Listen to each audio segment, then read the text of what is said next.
উপস্থিতি, আপনাদের আমাদের যিনি প্রধান আলোচক ওনার কাছে যদি কারো কোনো প্রশ্ন থেকে থাকে আপনারা নির্দ্বিধায় কাগজে লিখে দিবেন। প্রশ্ন থাকলে আপনারা কাগজে লিখে দিবেন, কোনো কিছু জানার থাকলে কাগজে লিখে দিবেন।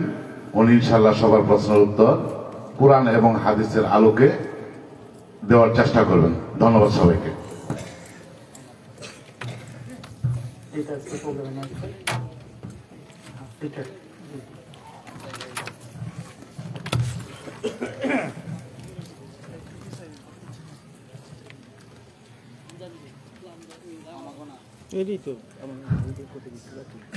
আসসালামু আলাইকুম ওয়া রাহমাতুল্লাহি ওয়া বারাকাতুহু। ইন্নাল হামদালিল্লাহি নাহমাদুহু ওয়া নাস্তাঈনুহু ওয়া নাস্তাগফিরুহু ওয়া নাউযু বিল্লাহি মিন শুরুরি আনফুসিনা ওয়া মিন সাইয়্যাতি আমালিনা। মান ইয়াহদিহিল্লাহু ফালা মুদিল্লা লাহু ওয়া মান ইউদ্লিল ফালা হাদিয়া লাহু।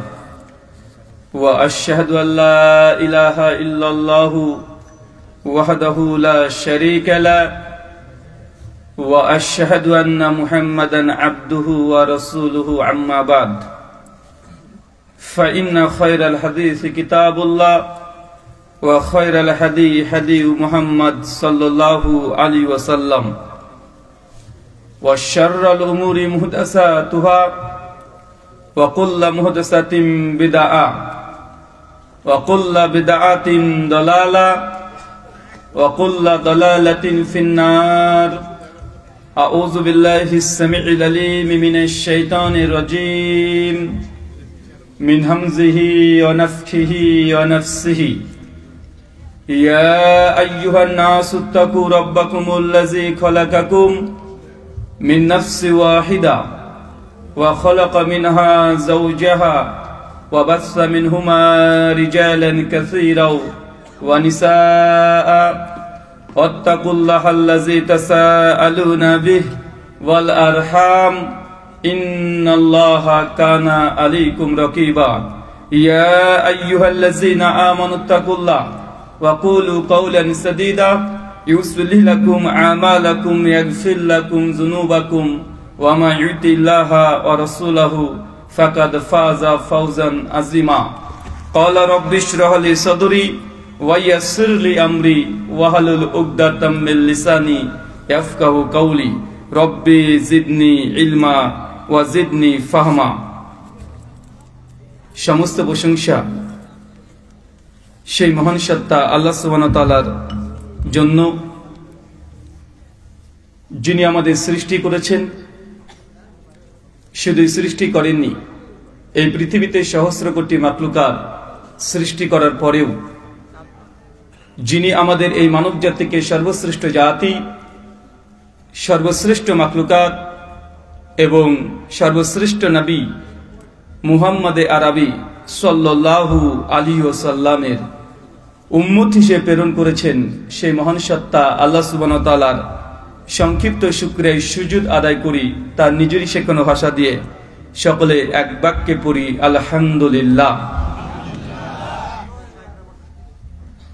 নলুয়া খানপাড়া জামি মসজিদের উন্নতি কল্পে এবং পরিচালনায় আজ 12তম আজিমুশান ওয়াজ মাহফিল, তারিখ 23শে জানুয়ারি 2025 বৃহস্পতিবার। আজকের এই আলোচনায় সভাটিকে সফল করার জন্য যারা সার্বিক দিক থেকে সাহায্য এবং সহযোগিতা করেছেন তাদের প্রত্যেকের নাম স্বতন্ত্রভাবে নিয়ে শুকরিয়া আদায় করা সম্ভব নয়। তারপরেও আজকের এই চলন্ত সভার সভাপতি সাহেব এবং সহসভাপতি সাহেব, অতিথি এবং বিশেষ অতিথি সহ দূর দূরান্ত থেকে যেসব দিনী ভাই এবং বোনেরা আলোচনা শ্রবণের উদ্দেশ্যে একত্রিত হয়েছেন এবং পাশাপাশি যারা অর্থ, শ্রম, অক্লান্ত পরিশ্রম, মেধা, দোয়া এবং পরামর্শ দিয়ে এই মাহফিলটিকে সফল করার জন্য প্রচেষ্টা চালিয়েছেন, আল্লাহ সুবহানাহু ওয়া তাআলা তুমি তাদের প্রত্যেকের নেকি নিয়াত এবং নেক আমলগুলোকে কবুল করে নাও। সকলে পড়ি আমিন। মহান সত্তা আল্লাহ সুবহানাহু ওয়া তাআলার কাছে দোয়া, এই প্রার্থনা আল্লাহ সুবহানাহু ওয়া তাআলা আমরা মানুষ, আমরা কম বেশি ছোট বড় ভুল ত্রুটি বিচ্যুতি গুনাহ পাপ অন্যায় করে থাকি। আজকের এই আলোচনা সভার উসিলায় আমাদের পেছনের ছোট ছোট গুনাহগুলোকে তুমি ক্ষমা করে দাও, সকলে পড়ি আমিন। সম্মানিত সুধী, বাদ মাগরিব থেকেই বিভিন্ন আলোচক তারা পবিত্র কোরআনুল করিম এবং হাদিসে মুবারাকা থেকে অনেক গুরুত্বপূর্ণ আলোচনা আপনাদের সামনে পেশ করেছেন। আজকের এই আলোচনা সভার অন্তিম লগ্নে আপনাদের সামনে উপস্থিত হয়েছি একটি নির্দিষ্ট বিষয়ের উপরে সংক্ষিপ্ত পরিসরে আলোচনা করার জন্য। আজকে যে বিষয়ে গুরুত্বপূর্ণ আলোচনা হবে, আলোচ্য বিষয় যে আমলে জান্নাতে নবীর সঙ্গী হওয়া যায়। কি বললাম বলেন তো, আরো জোরে বলেন।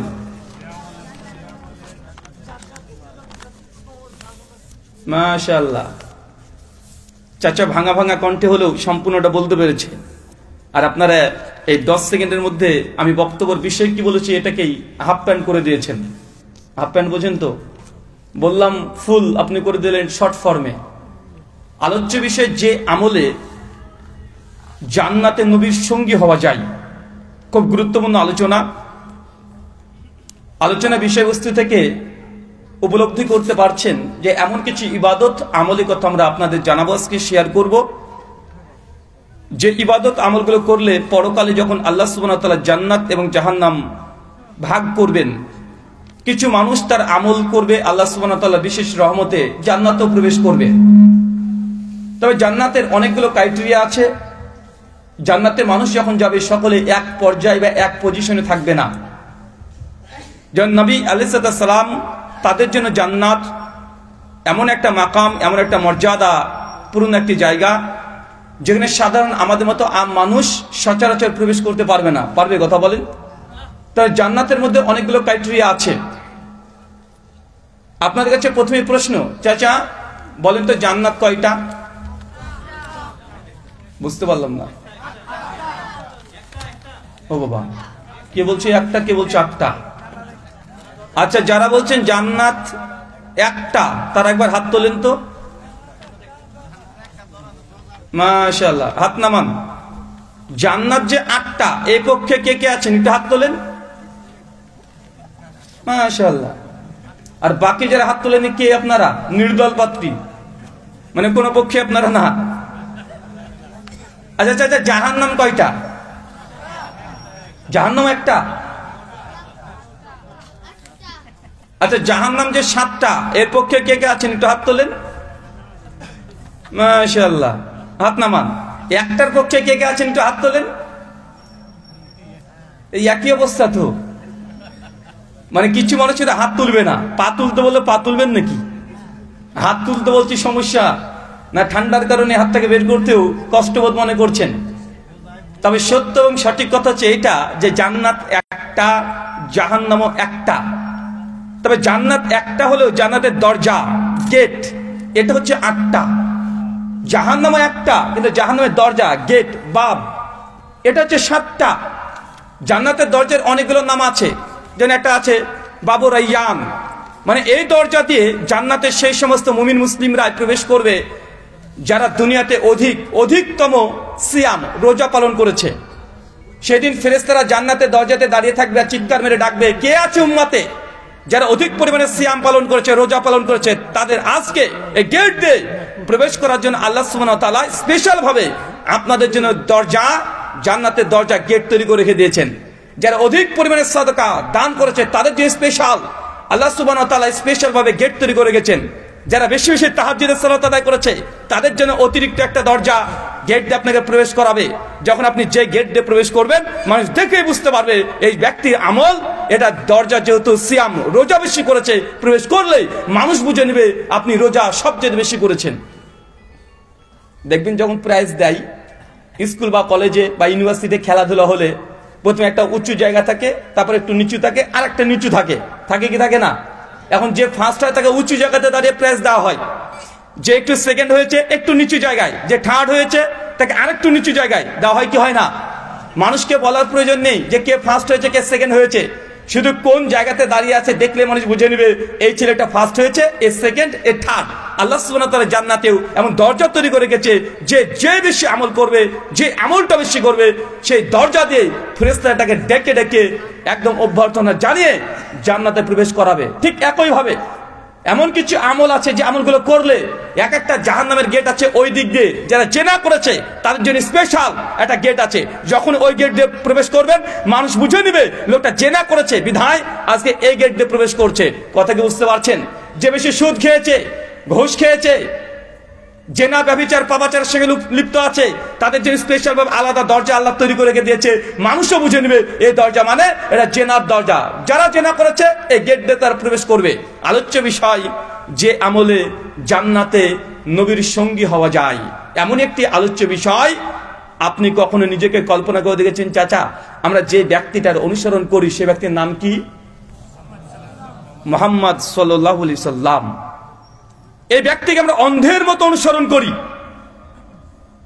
যে ব্যক্তিকে আমরা আজ পর্যন্ত যতজন মানুষ এখানে প্রেজেন্ট আছেন, উপস্থিত আছেন, কেউ দাবি করে বলতে পারবেন না যে আমরা নবী সাল্লাল্লাহু আলাইহি সাল্লামকে সচক্ষে দেখেছি। কেউ দেখেছেন?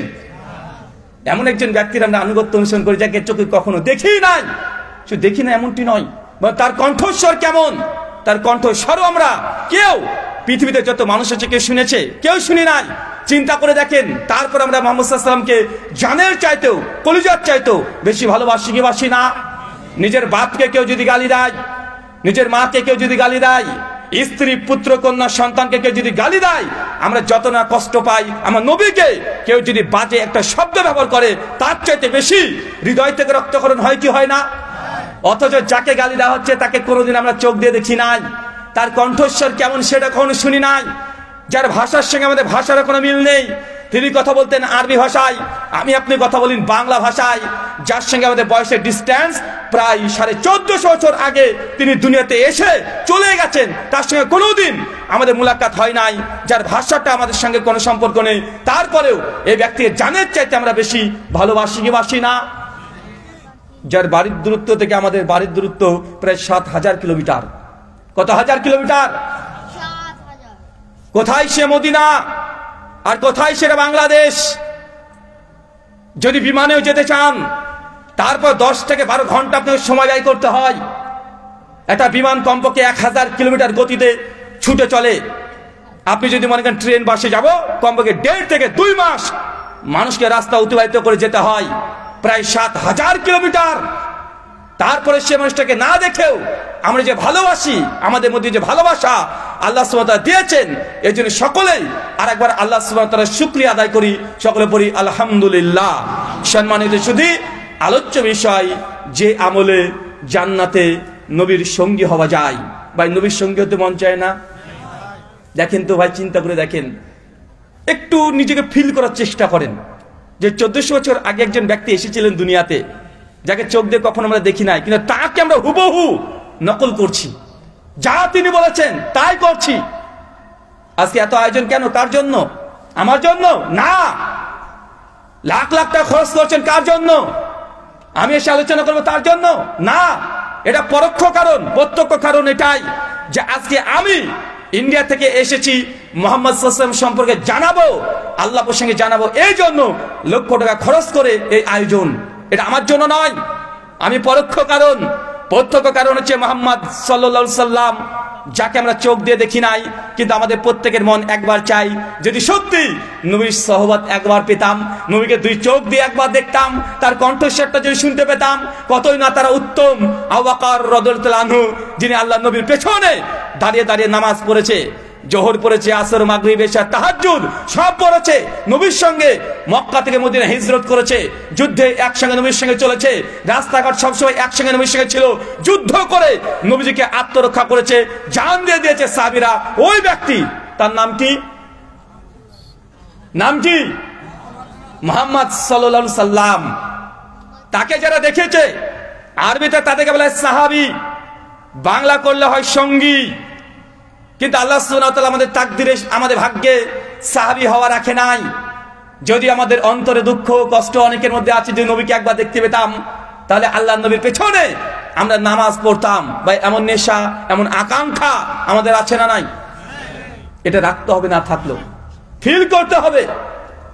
আল্লাহ সুবহানাহু ওয়া তাআলা তুমি আমাদেরকে নবীর প্রতি ভালোবাসা প্রেম তুমি আরো বেশি বেশি জাগিয়ে দাও। সকলে পড়ি আমিন। সম্মানিত শুধু আলোচ্য বিষয়, যে আমলে জান্নাতে নবীর সঙ্গী হওয়া যায়। কোরআনুল কারীম এবং হাদিসে আমি ঘেটে ঘেটে দেখেছি কমপক্ষে 3 থেকে 4টে এমন আমল আছে যে আমল করলে দুনিয়াতে আমরা নবীর সঙ্গী হতে পারিনি তো কি হয়েছে, জান্নাতে নবীর যদি সঙ্গী হতে পারেন। নবীর বাড়ি এইটা মদিনাতে ছিল, 100 হাত গেলে আলী বিন আবি তালেবের বাড়ি।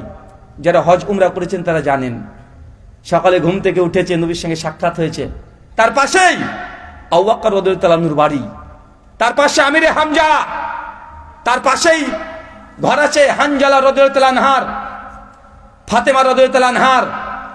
আমরা দুনিয়াতে সৌভাগ্য আমরা পাই নাই, কিন্তু আমাদের নবী জানিয়ে দিয়েছে, শোনো, যারা এই দুনিয়াতে আমাকে স্বচক্ষে দেখে ঈমান এনেছে, আমাকে দেখার পরে যারা ঈমান এনেছে, তারা যা নেকি পাবে, পরবর্তী সময় যে উম্মত আমার আসছে, যারা আমাকে না দেখে, আমার কণ্ঠ না শুনে আমার প্রতি যারা ঈমান আনবে, তোমাদের চাইতে ডবল নেকি ওইসব উম্মতের জন্য লিখে দেওয়া হবে।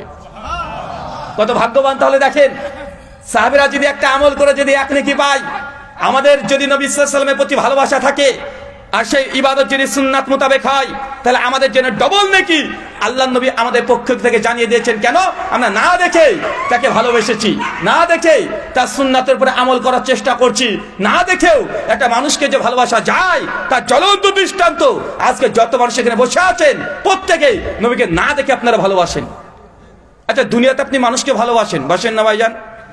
আপনি একটা সিঙ্গার, একটা গায়ককে কেন ভালোবাসেন? তার কণ্ঠ শুনেছেন, কণ্ঠ শুনে এত চমৎকার কণ্ঠ, তার গান শুনে আপনি ফিদা হয়ে গেছেন, পাগল হয়ে গেছেন। কি সুন্দর তাকে কণ্ঠ দিয়েছে। যখন আনন্দিত হন তার গান শুনছেন, যখন দুঃখের মধ্যে পতিত হয়েছেন তার স্যাড সং শুনছেন, তার গানের প্রেমে, কণ্ঠের প্রেমে পড়ে তাকে আপনি ভালোবাসেন। কিছু মানুষ আছে যার গানের গলা ভালো নয়, যে দেখতে ভালো নয়, তারপর তাকে আপনি ভালোবাসেন এই জন্য তার আচরণ।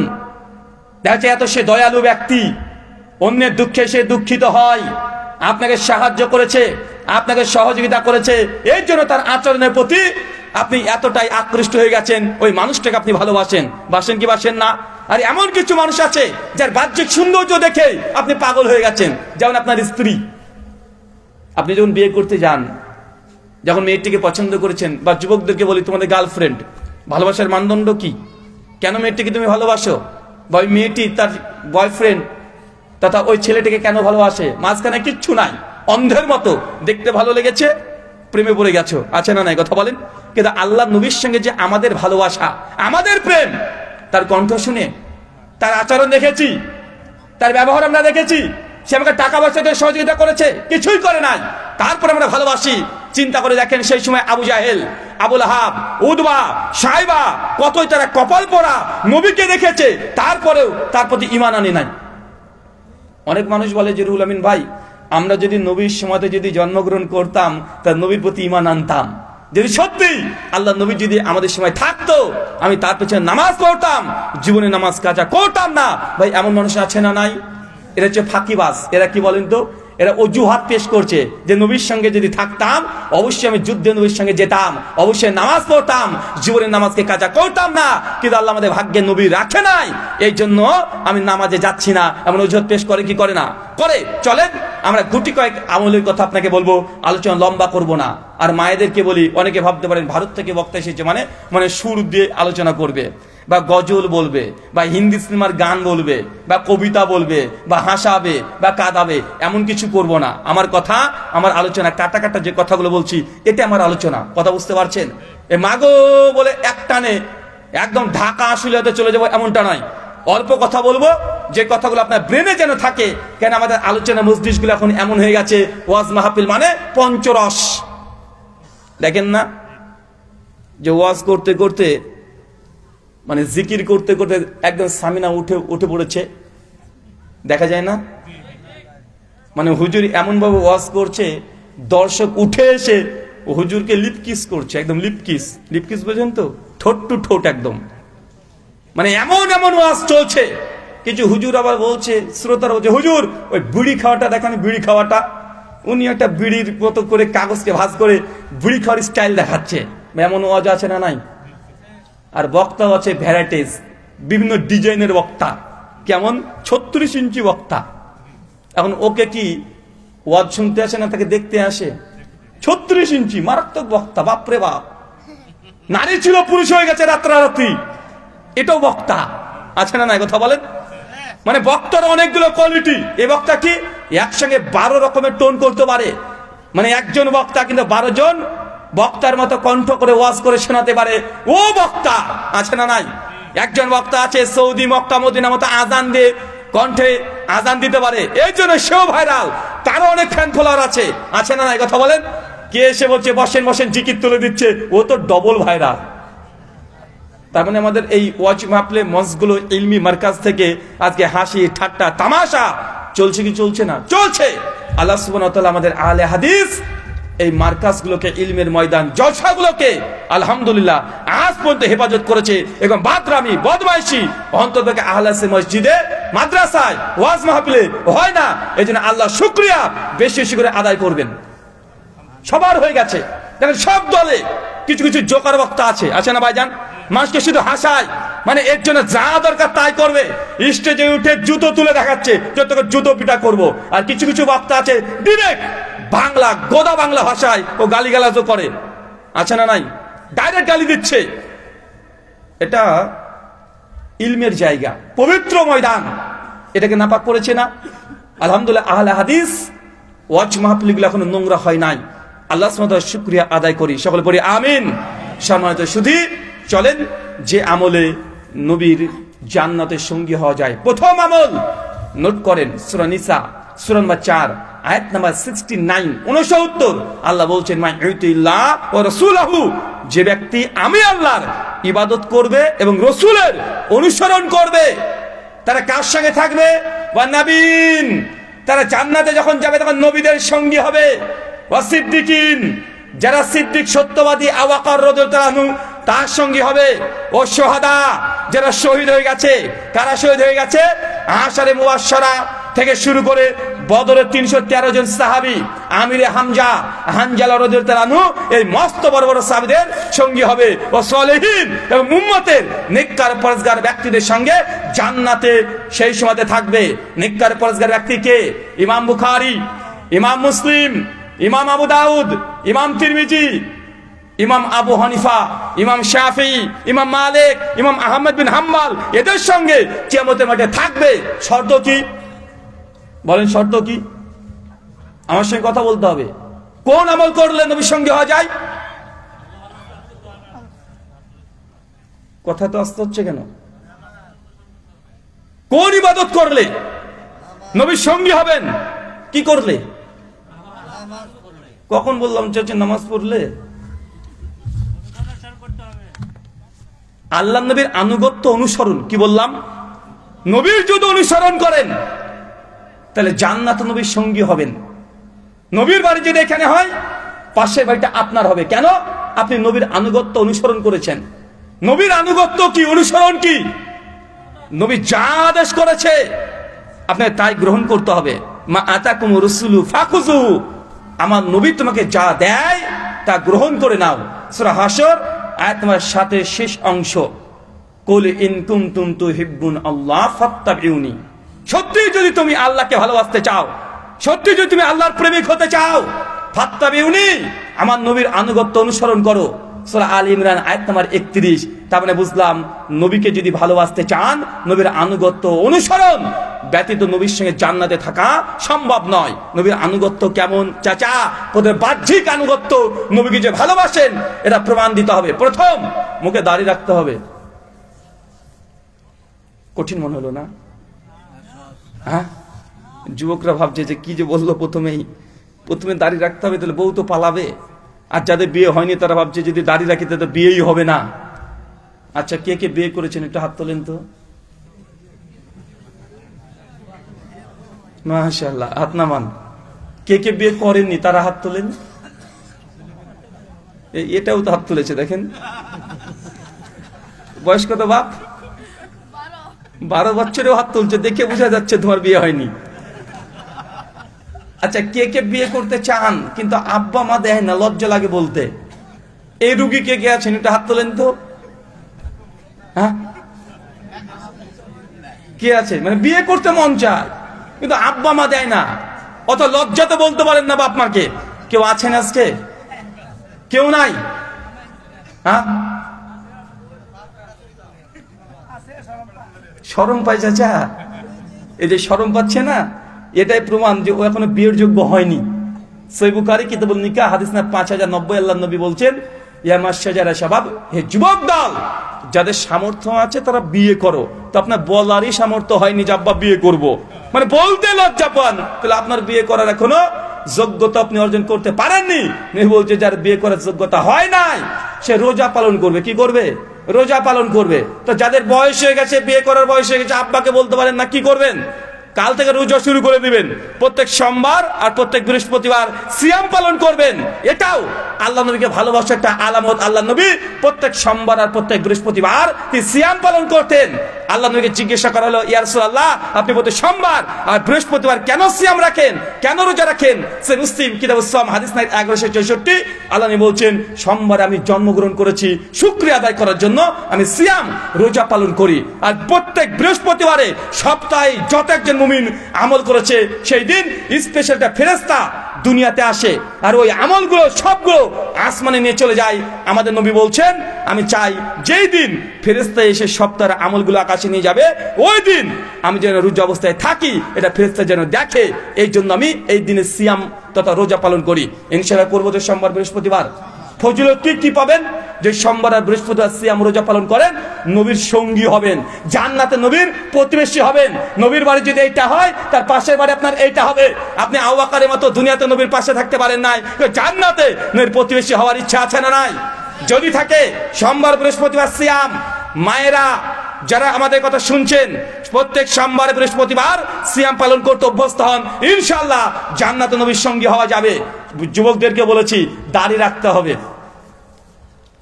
আচ্ছা, একটা ডাক্তার যখন ডাক্তার হয়, দেখবেন তার গাড়ির পেছনে লাল একটা প্লাস চিহ্ন দিয়ে দেয়, দেয় কি দেয় না?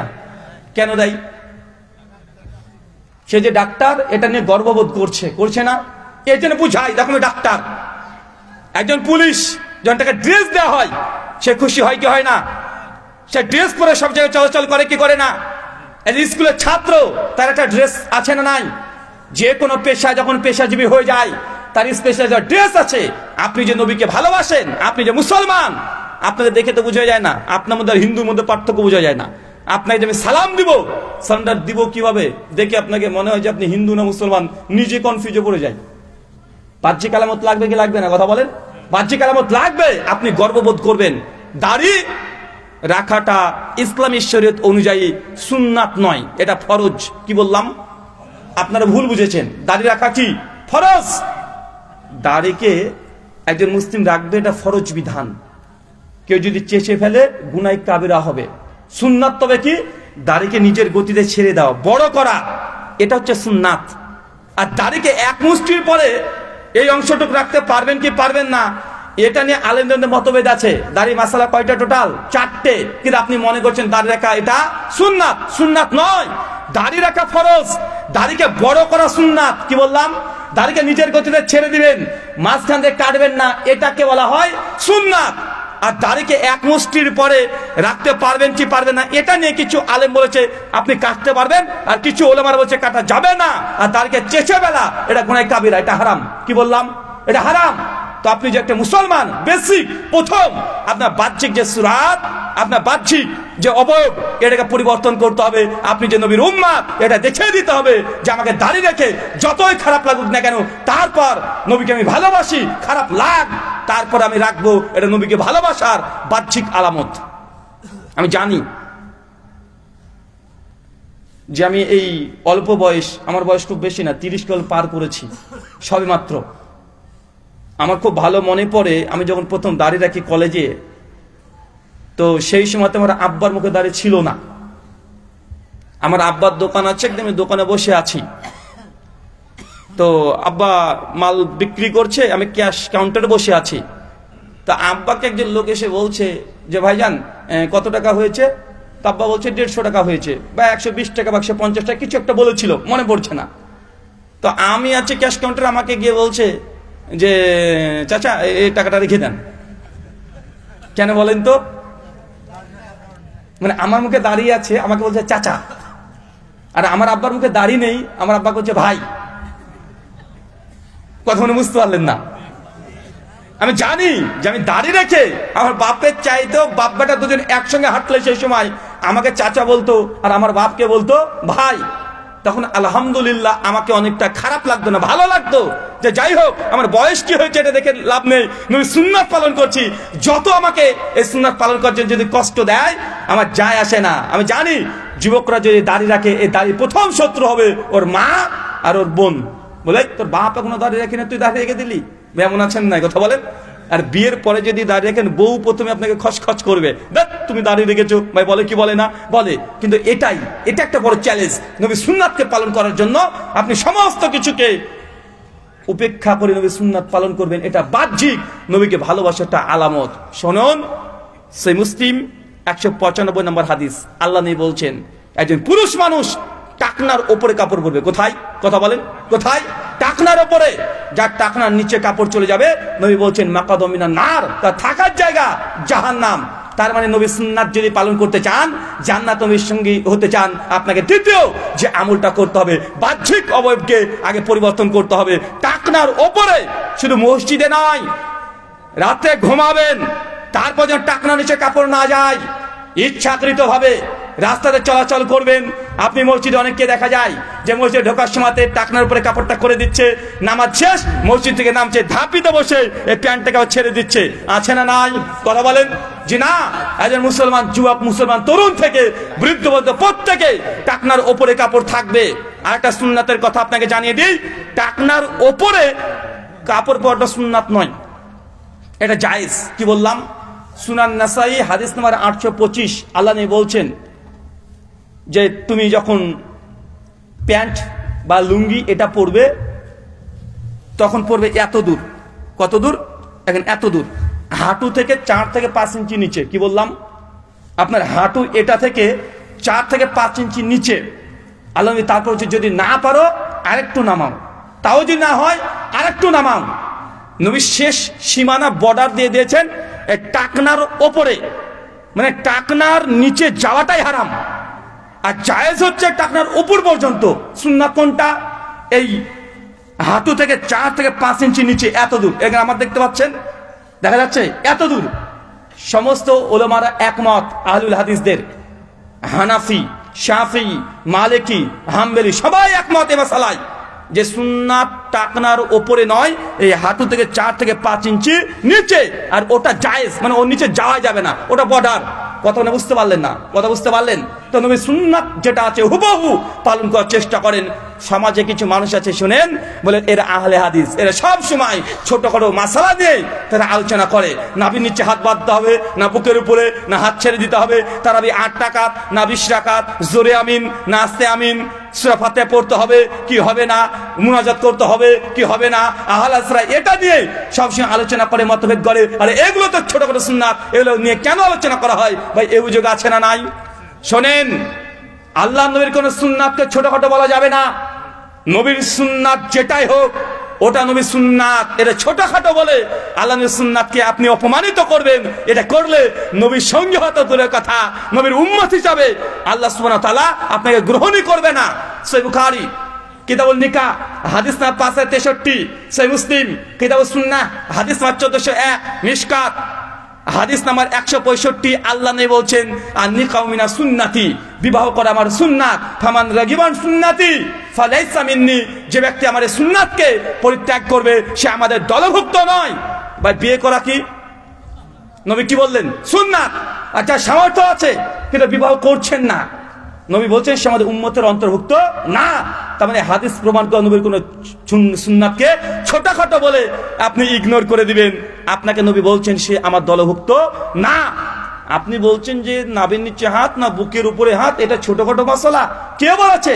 সুনান আবু দাউদ কিতাবুস সালাত হাদিস নাম্বার 755, আব্দুল্লাহ ইবনে মাসউদ, বিখ্যাত সাহাবী, অনেক বড় সাহাবী। সহিহ বুখারী কিতাবুত তাফসীর হাদিস নাম্বার 4102, আল্লাহ নবী একদিন ইবনে মাসউদকে এসে বলছে, ইবনে মাসউদ তুমি কোরআন পড়তে থাকো আমার সামনে। ইবনে মাসউদ বলছে ইয়া রাসূলুল্লাহ বলেন কি? আপনার উপরে কোরআন অবতীর্ণ হয়েছে আর আমি পড়বো? চিন্তা করতে পারছেন, নবীর উপরে কোরআন অবতীর্ণ হয়। আল্লাহ নবী বলছেন, ইবনে মাসউদ তুমি কোরআন পড়ো, তোমার কোরআন শুনতে ভালো লাগে। ইবনে মাসউদ বলছে, আল্লাহ নবী আপনার উপরে কোরআন অবতীর্ণ হলো আর আপনি আমার কাছে কোরআন শুনতে যাচ্ছেন? আল্লাহ নবী বলছেন যে তোমার কোরআন পড়া শুনতে আমার ভালো লাগে। ইবনে মাসউদ সঙ্গে সঙ্গে কোরআন মাজিদ পড়তে শুরু করে দিলেন। আল্লাহর নবী সঙ্গে সঙ্গে তার কোরআন পড়া শুনে তিনি কাঁদতে শুরু করেছেন।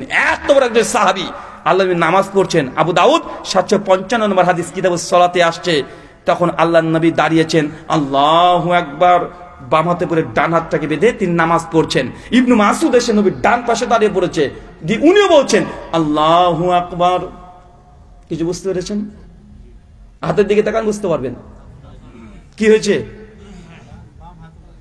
ডান হাতে পরে বাম হাত, আল্লাহ নবী কিভাবে বেঁধেছে? বাম হাতে পরে ডান হাত। চাচা আপনারা কিভাবে বাঁধেন? বাম হাতে পরে ডান হাত বাঁধি না আমরা। ইবনে মাসউদ কিভাবে বেঁধেছে? ডান হাতে পরে বাম হাত। আল্লাহ নবী নামাজরত অবস্থাতে, ওই অবস্থাতে যখন দেখছি ইবনে মাসউদ তো ভুল বেঁধে ফেলেছে, আল্লাহ নবীর সঙ্গে সাথে তার হাতটাকে এইভাবে তুলে এইভাবে নামাজরত অবস্থায় তিনি করে দিলেন।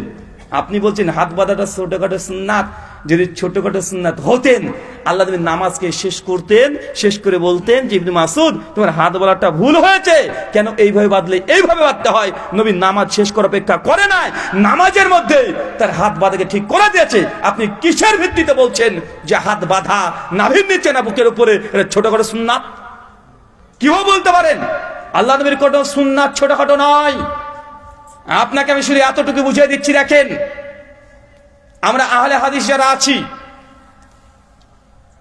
তাদের যদি বাচ্চা একটা ছেলেকে প্রশ্ন করেন যে ভাই আপনারা বুকের উপরে হাত বেঁধে কেন নামাজ পড়েন, আলাসরা উত্তর কি দেবে? একটা উত্তর সবাই দেবে যে আমার নবী এইভাবে হাত বেঁধে নামাজ পড়েছে, তাই তো উত্তর নাকি? না অন্য কোনো উত্তর আছে? আর অন্য কোনো উত্তর আছে আপনাদের? নাই। একজন হানাফি, আমি কষ্ট দিচ্ছি না হানাফি ভাইদেরকে, আমাকে ক্ষমা করবেন, আমি জাস্ট বুঝাচ্ছি। একজন হানাফি ভাইকে জিজ্ঞাসা করবেন যে ভাইজান আপনি নাভির নিচে কেন হাত বেঁধেছেন? উনি বলবেন যে আমাদের মাযহাবে এটা আছে। সাধারণ যারা আছে, যারা মাদ্রাসায় লেখাপড়া করেনি, তাদের উত্তর এটা যে আমাদের হানাফি মাযহাবে এরকম আছে, তাই আমরা নাভির নিচে আমরা হাত বাঁধি। আর তাদের আলেমদেরকে যদি জিজ্ঞাসা করেন, যারা মাদ্রাসায় পড়েছে, দাওরা দিয়েছে, মুহাদ্দিস ফুকাহ হয়ে গেছে, তাদেরকে বলবেন যে ভাই আপনার নাভির নিচে কেন হাত বাঁধছেন? ওরা বলবে যে ইমাম আবু হানিফা রাহিমাহুল্লাহ তিনি আমাদের ইস্তিহাদ করে এই ফতোয়া দিয়েছেন, তাই আমাদের হানাফি মাযহাব অনুসারে আমরা নাভির নিচে হাত বাঁধি। উত্তরের মধ্যে পার্থক্য বুঝতে পেরেছেন?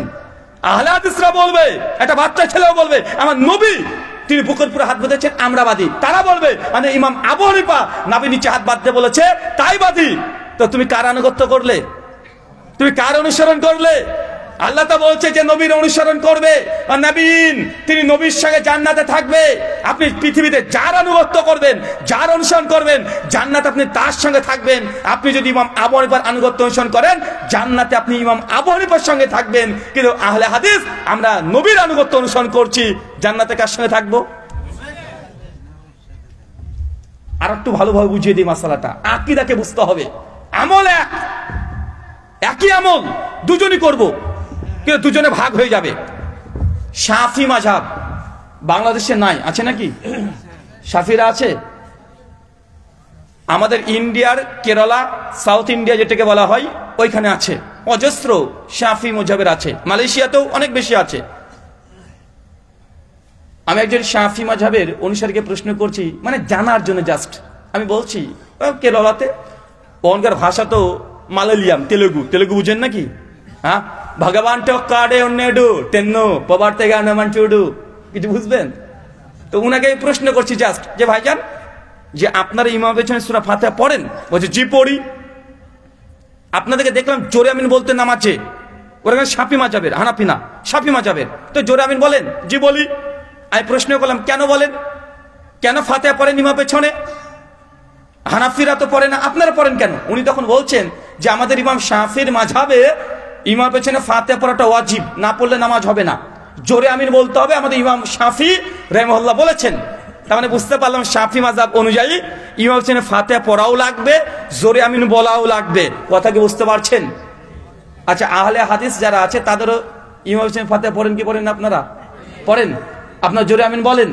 আচ্ছা, আপনাদেরকে যদি জিজ্ঞাসা করি আপনারা জোরে আমিন কেন বলেন, ফাতিহা কেন পড়েন, আপনাদের উত্তর কি?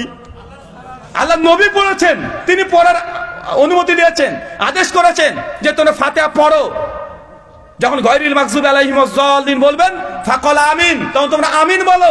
মাদ্দাবিয়া সাউতেহা রাফাবিয়া সাউতেহা, সুনান তিরমিজি হাদিস না 248, সহিহ বুখারী হাদিস না 780 81 82, তিরমিজি আসছে মাদ্দাবিয়া সাউতেহা রাফাবিয়া সাউতেহা, আওয়াজটাকে উঁচু করো এবং টেনে টেনে বলো আমিন, এইভাবে বলো। আল্লাহ বলতে বলেছেন, তাই আমরা আহলে হাদিসরা বলি, আমরাও আমিন বলি, শাফিরাও আমিন বলে, দুজনের আমল এক, কিন্তু উদ্দেশ্য পার্থক্য আছে না নাই? তারা জোরে আমিন কেন বলে? তাদের মাযহাবে আছে তাই, ইমাম শাফি বলতে বলেছে তাই, তার মাযহাবের ফতোয়া তাই, কিন্তু আহলে হাদিসরা বলছে নবী বলেছে তাই করি। তো যারা শাফি তারা যদিও আমল একই করছে, তারা কার অনুসরণ করেছে? এখানে কার অনুসরণ করেছে? ইমাম শাফিঈর। আমি বলছি না যে মাযহাব যারা মানবে তারা জাহান্নামে চলে যাবে, অবশ্যই মাযহাবিরাও জান্নাতে যাবে, কিন্তু তুমি থাকবে কার সঙ্গে? তুমি ইমাম শাফির আনুগত্য করেছো, তার অনুসরণ করেছো, জান্নাতে যদি তুমি যাও, জান্নাতে থাকবে ইমাম শাফির সঙ্গে, ইমাম আবু হানিফার সঙ্গে, ইমাম মালিকের সঙ্গে, ইমাম আহমদ ইবনে হাম্বলের সঙ্গে। কিন্তু আহলে হাদিসরা বলে যে আমি এই আমল করলাম, এই আমল করার মূল কারণ আমার নবী করেছে, নবী বলেছে তাই করেছি। অবশ্যই আহলে হাদিসরা জান্নাতে যাবে, নবীর সঙ্গী হবে ইনশাআল্লাহ। নবীন ও সিদ্দিকিন ও শুহাদা ও সালেহিন, যারা যার আনুগত্য করবে তারা সেই ক্যাটাগরির মানুষের সঙ্গে থাকবে। সূরা বনী ইসরাঈল সূরা নম্বর 17 আয়াত নম্বর 71 আল্লাহ বলছে, ইয়াউমা নাদু কুল্লা উনাসিন বিইমামিহিম, দুনিয়াতে তুমি যাকে আনুগত্য অনুসরণ নেতা মানবে, কিয়ামতের মাঠে যখন উঠবে সেই নেতার পেছনেই তোমাকে উঠতে হবে। তুমি যদি চরমনে পীর সাহেবকে যদি ফলো করো, কিয়ামত কার মাঠে কার সঙ্গে উঠবে? তুমি কার সঙ্গে? ওই পীর সাহেবের সঙ্গে উঠবেন আপনি। কার সঙ্গে উঠবেন? বাংলাদেশে তো অভাব নাই পীর সাহেবের, 10 লাখ নাকি পীর আছে। শেখ আব্দুর রাজ্জাক বিন ইউসুফ হাফেজাহুল্লাহ, আপনাদের বাংলাদেশের আলোচক না, চাপাই নবাবগঞ্জের, ওনার একটা আলোচনাতে শুনেছিলাম অনেক আগে যে 1990 সালের রিপোর্ট অনুযায়ী বাংলাদেশে কত লক্ষ পীর আছে? প্রায় 10 লাখ পীর আছে। মানুষ আপনারা 18 কোটি, তার মানে হিন্দু খ্রিস্টান নাস্তিক বৌদ্ধ বাদ দিয়ে দেন 3 কোটি, 15 কোটি মুসলমান। 15 কোটি মুসলমানের জন্য লাগে কত? 10 লাখ পীর সাহেব লাগে। চিন্তা করে দেখেছেন? আর পীরের কতগুলো ক্যাটাগরি। ন্যাংটা পীরও আছে আপনাদের বাংলাদেশে। ওই দেখেন কুষ্টিয়াতে আছে, লালন শাহ ব্রিজের পাশ দিয়ে রাস্তা চলে গেছে, ওইদিকে ন্যাংটা পীরের মাজার আছে।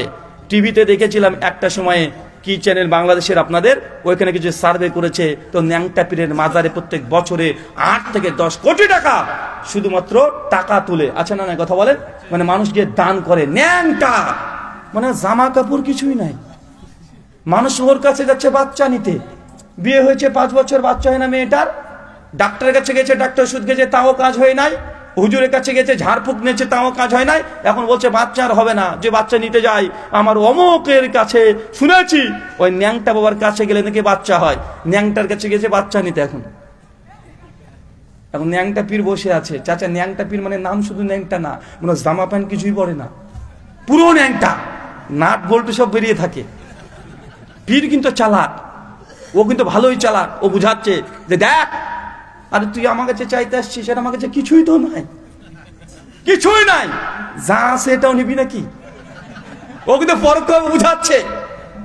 আমাদের ইন্ডিয়াতে মোদিজির এবার 140 বছর পর একটা অনুষ্ঠান হয় হিন্দু সনাতনী দাদাদের, সেটাকে বলা হয় নাগা সাধুদের মিলন মেলা।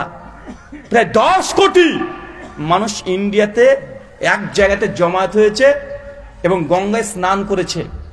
গঙ্গা স্নান বলছেন তো, মানে ওখানে ডুব মেরেছে, ডুব মারার সঙ্গে সঙ্গে পাপ সব ধুয়ে গঙ্গার মধ্যে চলে গেছে। 1-2 জন নয়, 10 কোটি। কিন্তু 10 কোটি সবাই ন্যাংটা, সব ন্যাংটা, মানে ওটা হচ্ছে কি বলা হয় দিগম্বর, উলঙ্গ, পুরোটা ন্যাংটা। চিন্তা করতে পারছেন? ওদের কাছেও হিন্দু নারীরা যায়, তাদের যদি বাচ্চা না হয় গিয়ে বলে যে বাবাজি সন্তান দাও, ওই হিন্দু পণ্ডিতরাও দিতে পারে। আপনাদের বাংলাদেশের পীর সাহেব যেমন ন্যাংটা আছে, হিন্দুদের মধ্যেও আছে, তো পার্থক্য কি দেখলেন রে ভাই? দুজনের মধ্যে পার্থক্য কি আছে? আমাদের ইন্ডিয়ার প্রথম যিনি প্রাইম মিনিস্টার ছিলেন তার নাম হচ্ছে পণ্ডিত জওহরলাল নেহরু। তার একটা বই আছে দ্য ডিসকভারি অফ ইন্ডিয়া। এই বইটার 120 নম্বর পৃষ্ঠায় তিনি লিখছেন যে মেরে নজদীক হিন্দু আর মুসলমান কি अंदर कोई फर्क नहीं है। মানে বাংলা করলে হয় যে আমার নিকটে হিন্দু আর মুসলমানের মধ্যে কোনো পার্থক্যই নাই। হিন্দুরা পুজো করে মাটির তৈরি মূর্তির, আর মুসলমানরা পুজো করে পাথরের তৈরি মাজারের। একজন দাঁড়িয়ে থাকে, একজন শুয়ে থাকে। একজন হচ্ছে মা কালী মা, লক্ষ্মী মা, সরস্বতী মা, জগদ্ধাত্রী মা, মনসা মা। হিন্দুরা সব মায়ের পুজো করে, আর মুসলমানদের আছে সব বাবা, খাজা বাবা, দড়ি বাবা, ন্যাংটা বাবা, কি বাবা যে নাই, আছে না নাই কথা বলেন? আপনাদের কুমিল্লাতে আছে বিড়ি বাবা, বিড়ি বাবা আছে না ভাই? এখন মানুষকে আর ধোকা দিয়ে বক্তব্য দেওয়ার যুগ আছে এখন আর নাই। কারণ এখন ইউটিউব হাফেজাহুল্লাহ চলে এসেছে, ফেসবুক দামাত বারকাতুম আলিয়া চলে এসেছে। এখন যদি ইউটিউবে গিয়ে লিখেন যে বিড়ি বাবার সব ভিডিও চলে আসবে। আসবে কি আসবে না কথা বলেন? চলে আসবে। উনার কারামত কি? মানুষ ওনার কাছে যায় কোনো রোগ বালা মুসিবত নিয়ে, উনার কোনো কাজ নাই, বিড়ি 10-12টা বেঁধে দেয় একসঙ্গে, তার ফু দিয়ে দেয়, ওই মুরিদকে বলে তুই খা, ও বিড়ি যখন টান দেয় ওর নাকি রোগ ভালো হয়ে যায়। এরকম আছে না নাই কথা বলেন? আছে। আমার কথা হচ্ছে আল্লাহ কোরআন মাজিদে বলছে, কোরআনের কথা, ইয়াউমা নাদউ কুল্লা উনাসিন বিইমামিহিম। তুমি দুনিয়াতে যার আনুগত্য করেছো, যাকে নেতা মেনেছো, যার কাছে তুমি আনুগত্য করেছো, কিয়ামতের মাঠে হাসরের দিনে তুমি তার সঙ্গে উত্থিত হবে, তার সঙ্গে থাকবে। তুমি কি চরমনে পৃষ্ঠের সঙ্গে থাকতে চাচ্ছ? যে থাকতে চাও তা তুমি তার আনুগত্য করো, আর নবীর সঙ্গে যে থাকতে চাও, নবীর আনুগত্য, নবীর আদর্শকে গ্রহণ করতে হবে। আল্লাহ নবী বলেছেন, জামে তিরমিজি 38 নম্বর হাদিস, আফজাল জিকরি লা ইলাহা ইল্লাল্লাহ। সবচেয়ে দুনিয়াতে উত্তম জিকির লা ইলাহা, তারপরে কি? ইল্লাল্লাহ। এটা উত্তম জিকির। কে বলেছে?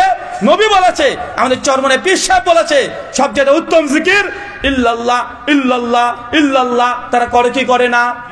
করে কি করে না? তো তুমি কার আনুগত্য করেছো? নবী বলছেন উত্তম জিকির লা ইলাহা ইল্লাল্লাহ। তোমার পীর সাহেব বলেছে ইল্লাল্লাহ। তুমি নবীর জিকিরটাকে ছেড়ে দিয়ে পীরের জিকিরটাকে ধরে নিয়েছো, পীরের জিকির নিয়ে রাত দিন জিকির করছো। তো তোমার হাসর কার সঙ্গে হবে?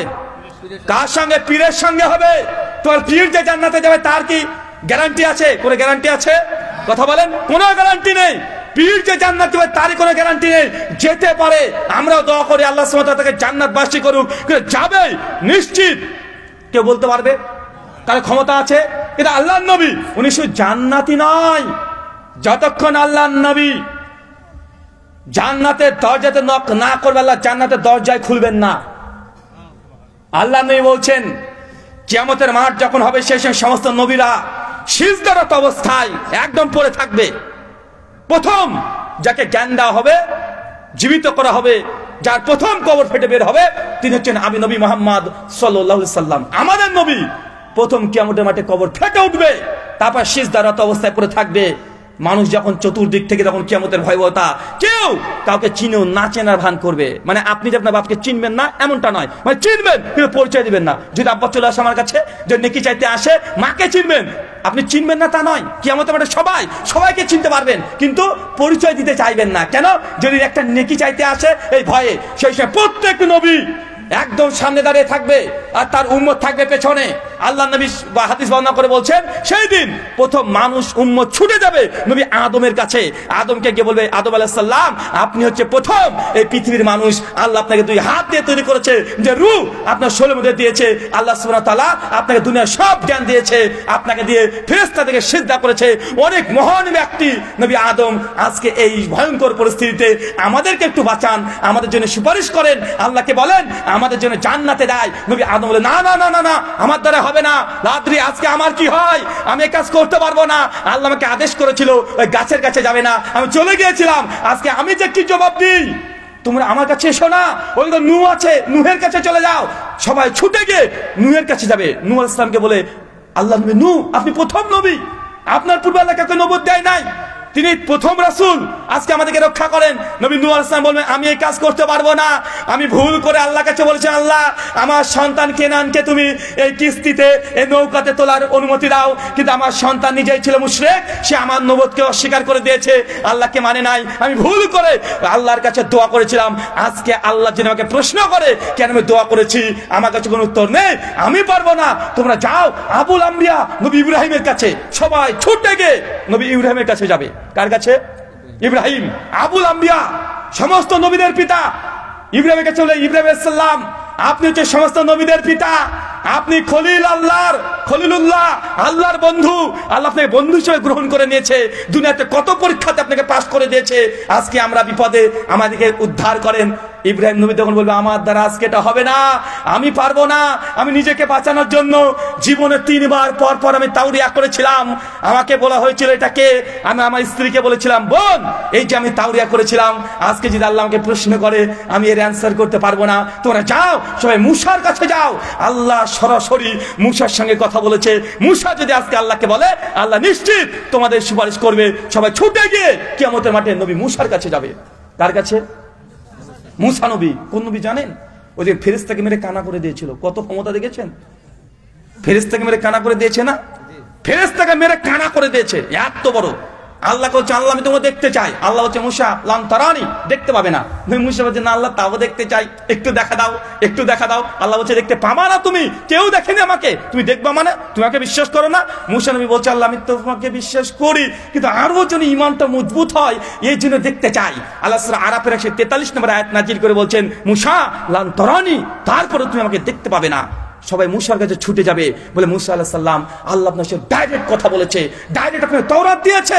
আজকে আমরা বিপদে আছি, কিয়ামত হয়ে গেছে, বিচার এখনই শুরু হবে, একটু আমাদের জন্য আজকে একটু সুপারিশ করে দিবেন, আমরা যেন জান্নাতে যেতে পারি। মূসা নবীর সঙ্গে বলে, জি না, আমার দ্বারা এটা সম্ভব নয়। আমি দুনিয়াতে বনী ইসরাইল একজন ব্যক্তিকে একটা থাপ্পড় মেরে তাকে মেরে ফেলেছি। আল্লাহ যদি মৃত্যুর কথা যদি আমাকে জিজ্ঞাসা করে, আমি কি জবাব দিব? আমার দ্বারা আজকে হবে না। তোরা যাও নবী ঈসার কাছে। কার কাছে? ঈসা নবী। সবাই ছুটে চলে যাবে ঈসা নবীর কাছে, যে প্রশংসা করবে, আপনি এমন একজন নবী, আপনার মতো দুনিয়াতে কোনো মানুষই নাই, বাপ ছাড়া আপনাকে জন্ম দিয়েছে। আল্লাহ আপনাকে এমন মুজিজা দিয়েছিল যে আপনি মৃতকে জীবিত করে দিতে পারতেন। আপনি অন্ধ মানুষকে হাত দিলে তার চোখ ফিরে পেয়ে যেতেন। আজকে আমাদেরকে রক্ষা করেন, আমাদেরকে বাঁচান। নবী ঈসা বলবে, জি না, আমার দ্বারা এটা সম্ভব নয়, আমিও এটা পারবো না। অনেক কিছু ওজোর পেশ করে বলবে, তোমরা যাও শেষ নবী মুহাম্মদ সাল্লাল্লাহু আলাইহি ওয়াসাল্লামের কাছে। মানুষ যখন ছুটে যাবে তখন দেখছে মুহাম্মদ সাল্লাল্লাহু আলাইহি ওয়াসাল্লাম এক জায়গাতে দাঁড়িয়ে সিজদারত অবস্থাতে বারবার কান্না করছে, বারবার চিৎকার দিয়ে কান্না করছে, ইয়া উম্মতি, ইয়া উম্মতি, ইয়া উম্মতি। আজকে আমার উম্মতের কি হবে আল্লাহ? এই ভয়ঙ্কর পরিস্থিতি, আমার উম্মতের আজকে কি হবে? আমার উম্মতের কি হবে? ইয়া উম্মতি করে কেঁদে চলছে। কে বলেন তো? কিয়ামতের মাঠ। নবীরা উম্মতের সঙ্গে সম্পর্ক ছিন্ন করার জন্য প্রস্তুতি নিয়ে নিয়েছে। একজন নবী উম্মতের জন্য কান্না করছে, সে নবীর নাম কি? মুহাম্মদ সাল্লাল্লাহু আলাইহি সাল্লাম। তিনি কাঁদছেন, ওর উম্মতের কি হবে? আল্লাহ আমার উম্মত, আমার উম্মত। সমস্ত নবী বলছে আমরা পারবো না, আর একজন নবী বলছে আমার উম্মতের কি হবে। নিজের কোনো কথা বলছেন না, কেন তিনি যে কোনো ওজর পেশ করবেন, কোনো ভুল পেশ করবেন, আল্লাহ নবী জীবনে কোনো ভুলই করেনি। সূরা আল ফাতহ 2 নম্বর আয়াত আল্লাহ জানিয়ে দিয়েছেন, নবী আপনার আগের আর পেছনের যা ত্রুটি আছে আমি আল্লাহ সব ক্ষমা করে দিলাম। তার ওজর পেশ করার নাই। তিনি কার জন্য ওজর পেশ করবেন? তিনি বলছেন আমার উম্মতের কি হবে? যে উম্মত আমাকে না দেখে বিশ্বাস করেছে, আমার কণ্ঠ না শুনে আমাকে বিশ্বাস করেছে, আমার ভাষা বুঝে নাই, তারপর আমাকে আনুগত্য অনুসরণ করেছে। আমার উম্মত দাড়ি রাখার জন্য জঙ্গি শব্দ শুনেছে। আমার উম্মত শুধু মাদ্রাসায় পড়াশোনা করেছে, এই জন্য জঙ্গি সন্ত্রাসীর আতরঘর, মাদ্রাসাকে জঙ্গির ঘর বলা হয়েছে।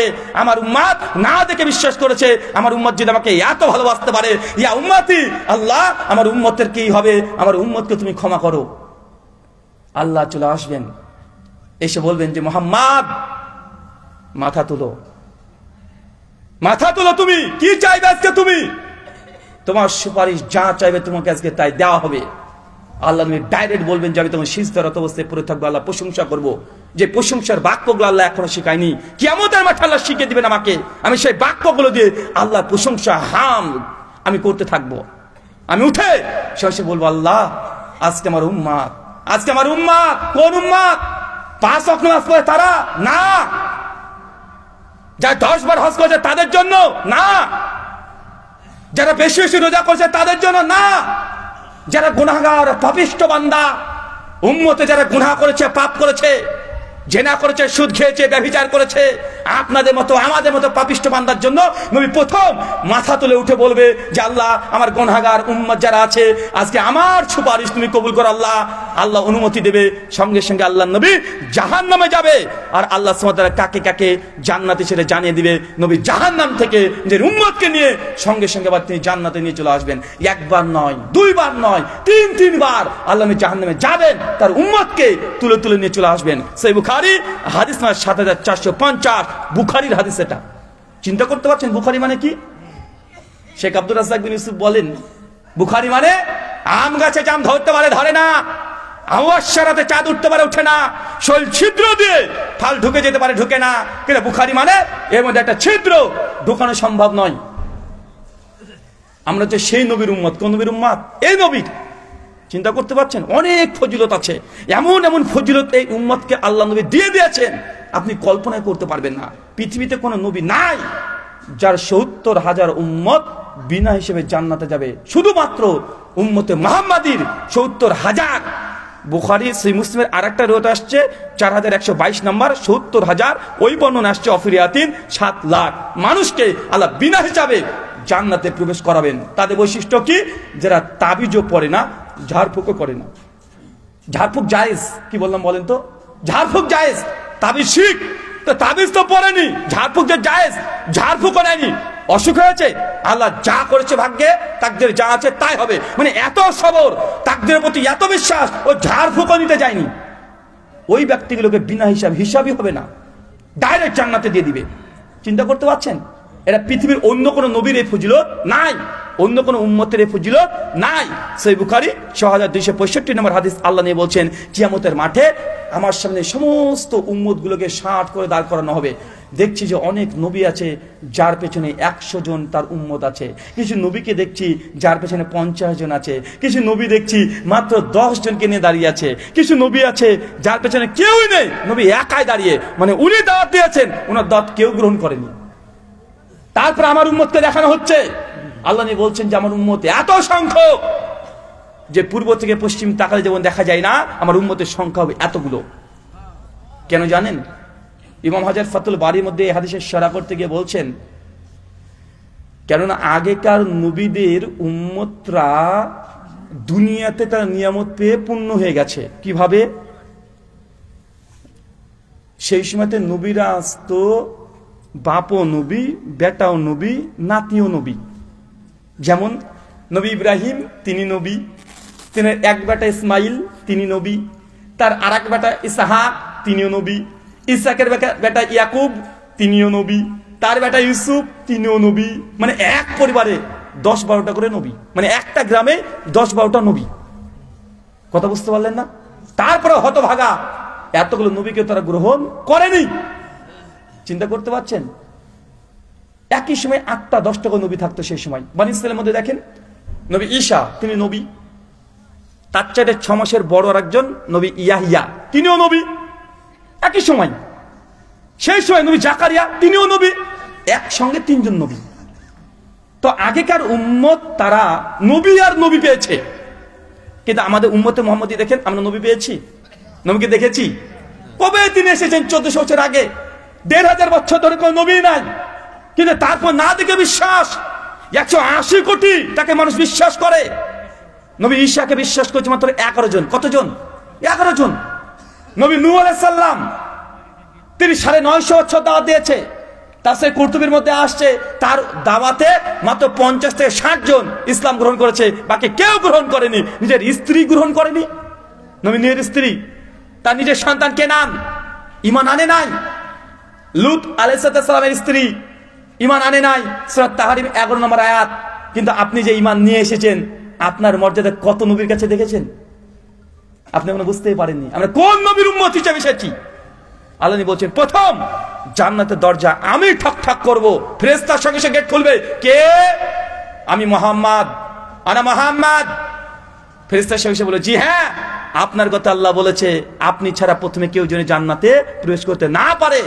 নবী মুহাম্মদ সাল্লাল্লাহু আলাইহি ওয়াসাল্লাম থাকবেন, তার পেছনে উম্মত আমরা থাকবো। আল্লাহ জান্নাতে প্রথমে প্রবেশ করছেন। আপনি এখনো বুঝতেই পারেননি।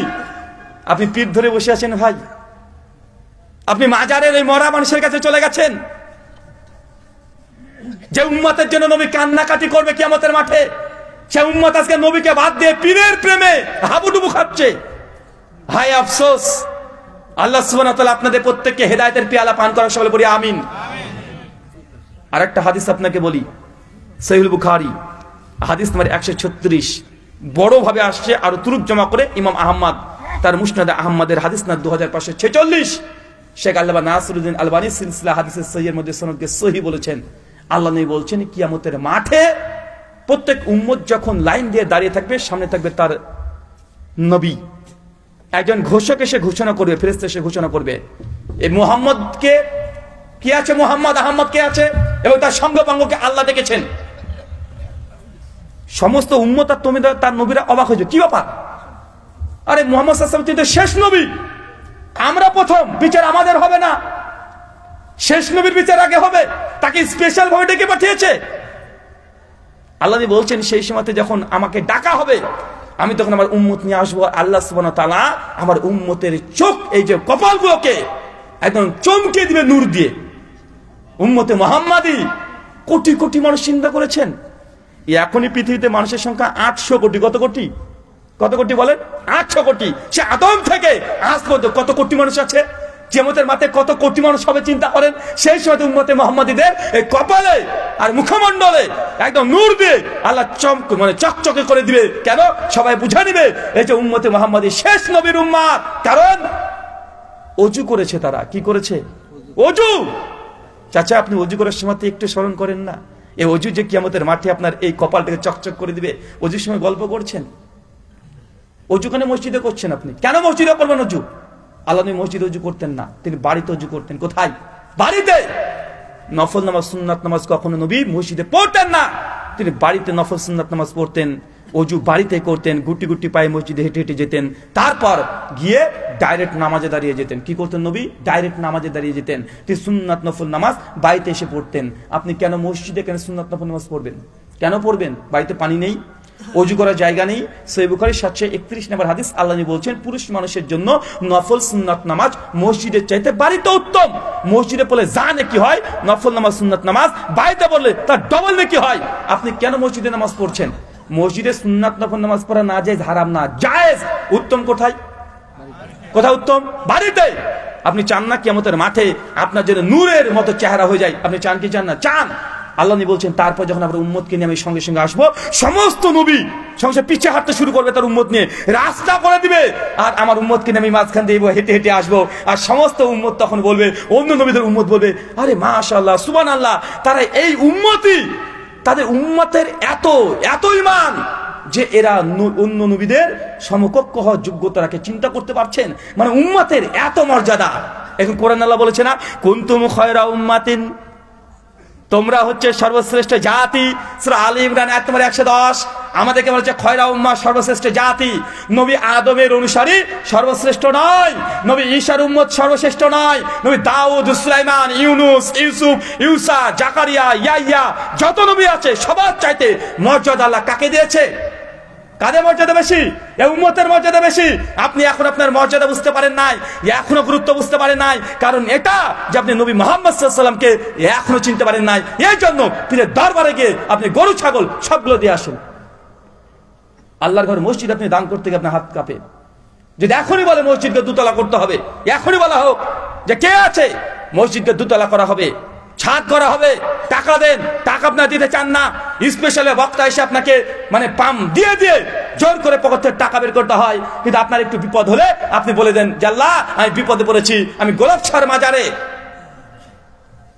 এই একটা ছাগল দিয়ে দিব। বলে কি বলেন না? কথা বলেন। মুসলমান আজকে মসজিদ মুখী যতটুক তার দ্বিগুণ ও মাজার মুখী। কেন? উনি নবীকে চিনতে পারেন নাই, আল্লাহ নবীকে বুঝতে পারে নাই। আল্লাহ নবীকে যদি বুঝতেন তাহলে পীর সাহেবের পেছনে আপনি ছুটতেন না।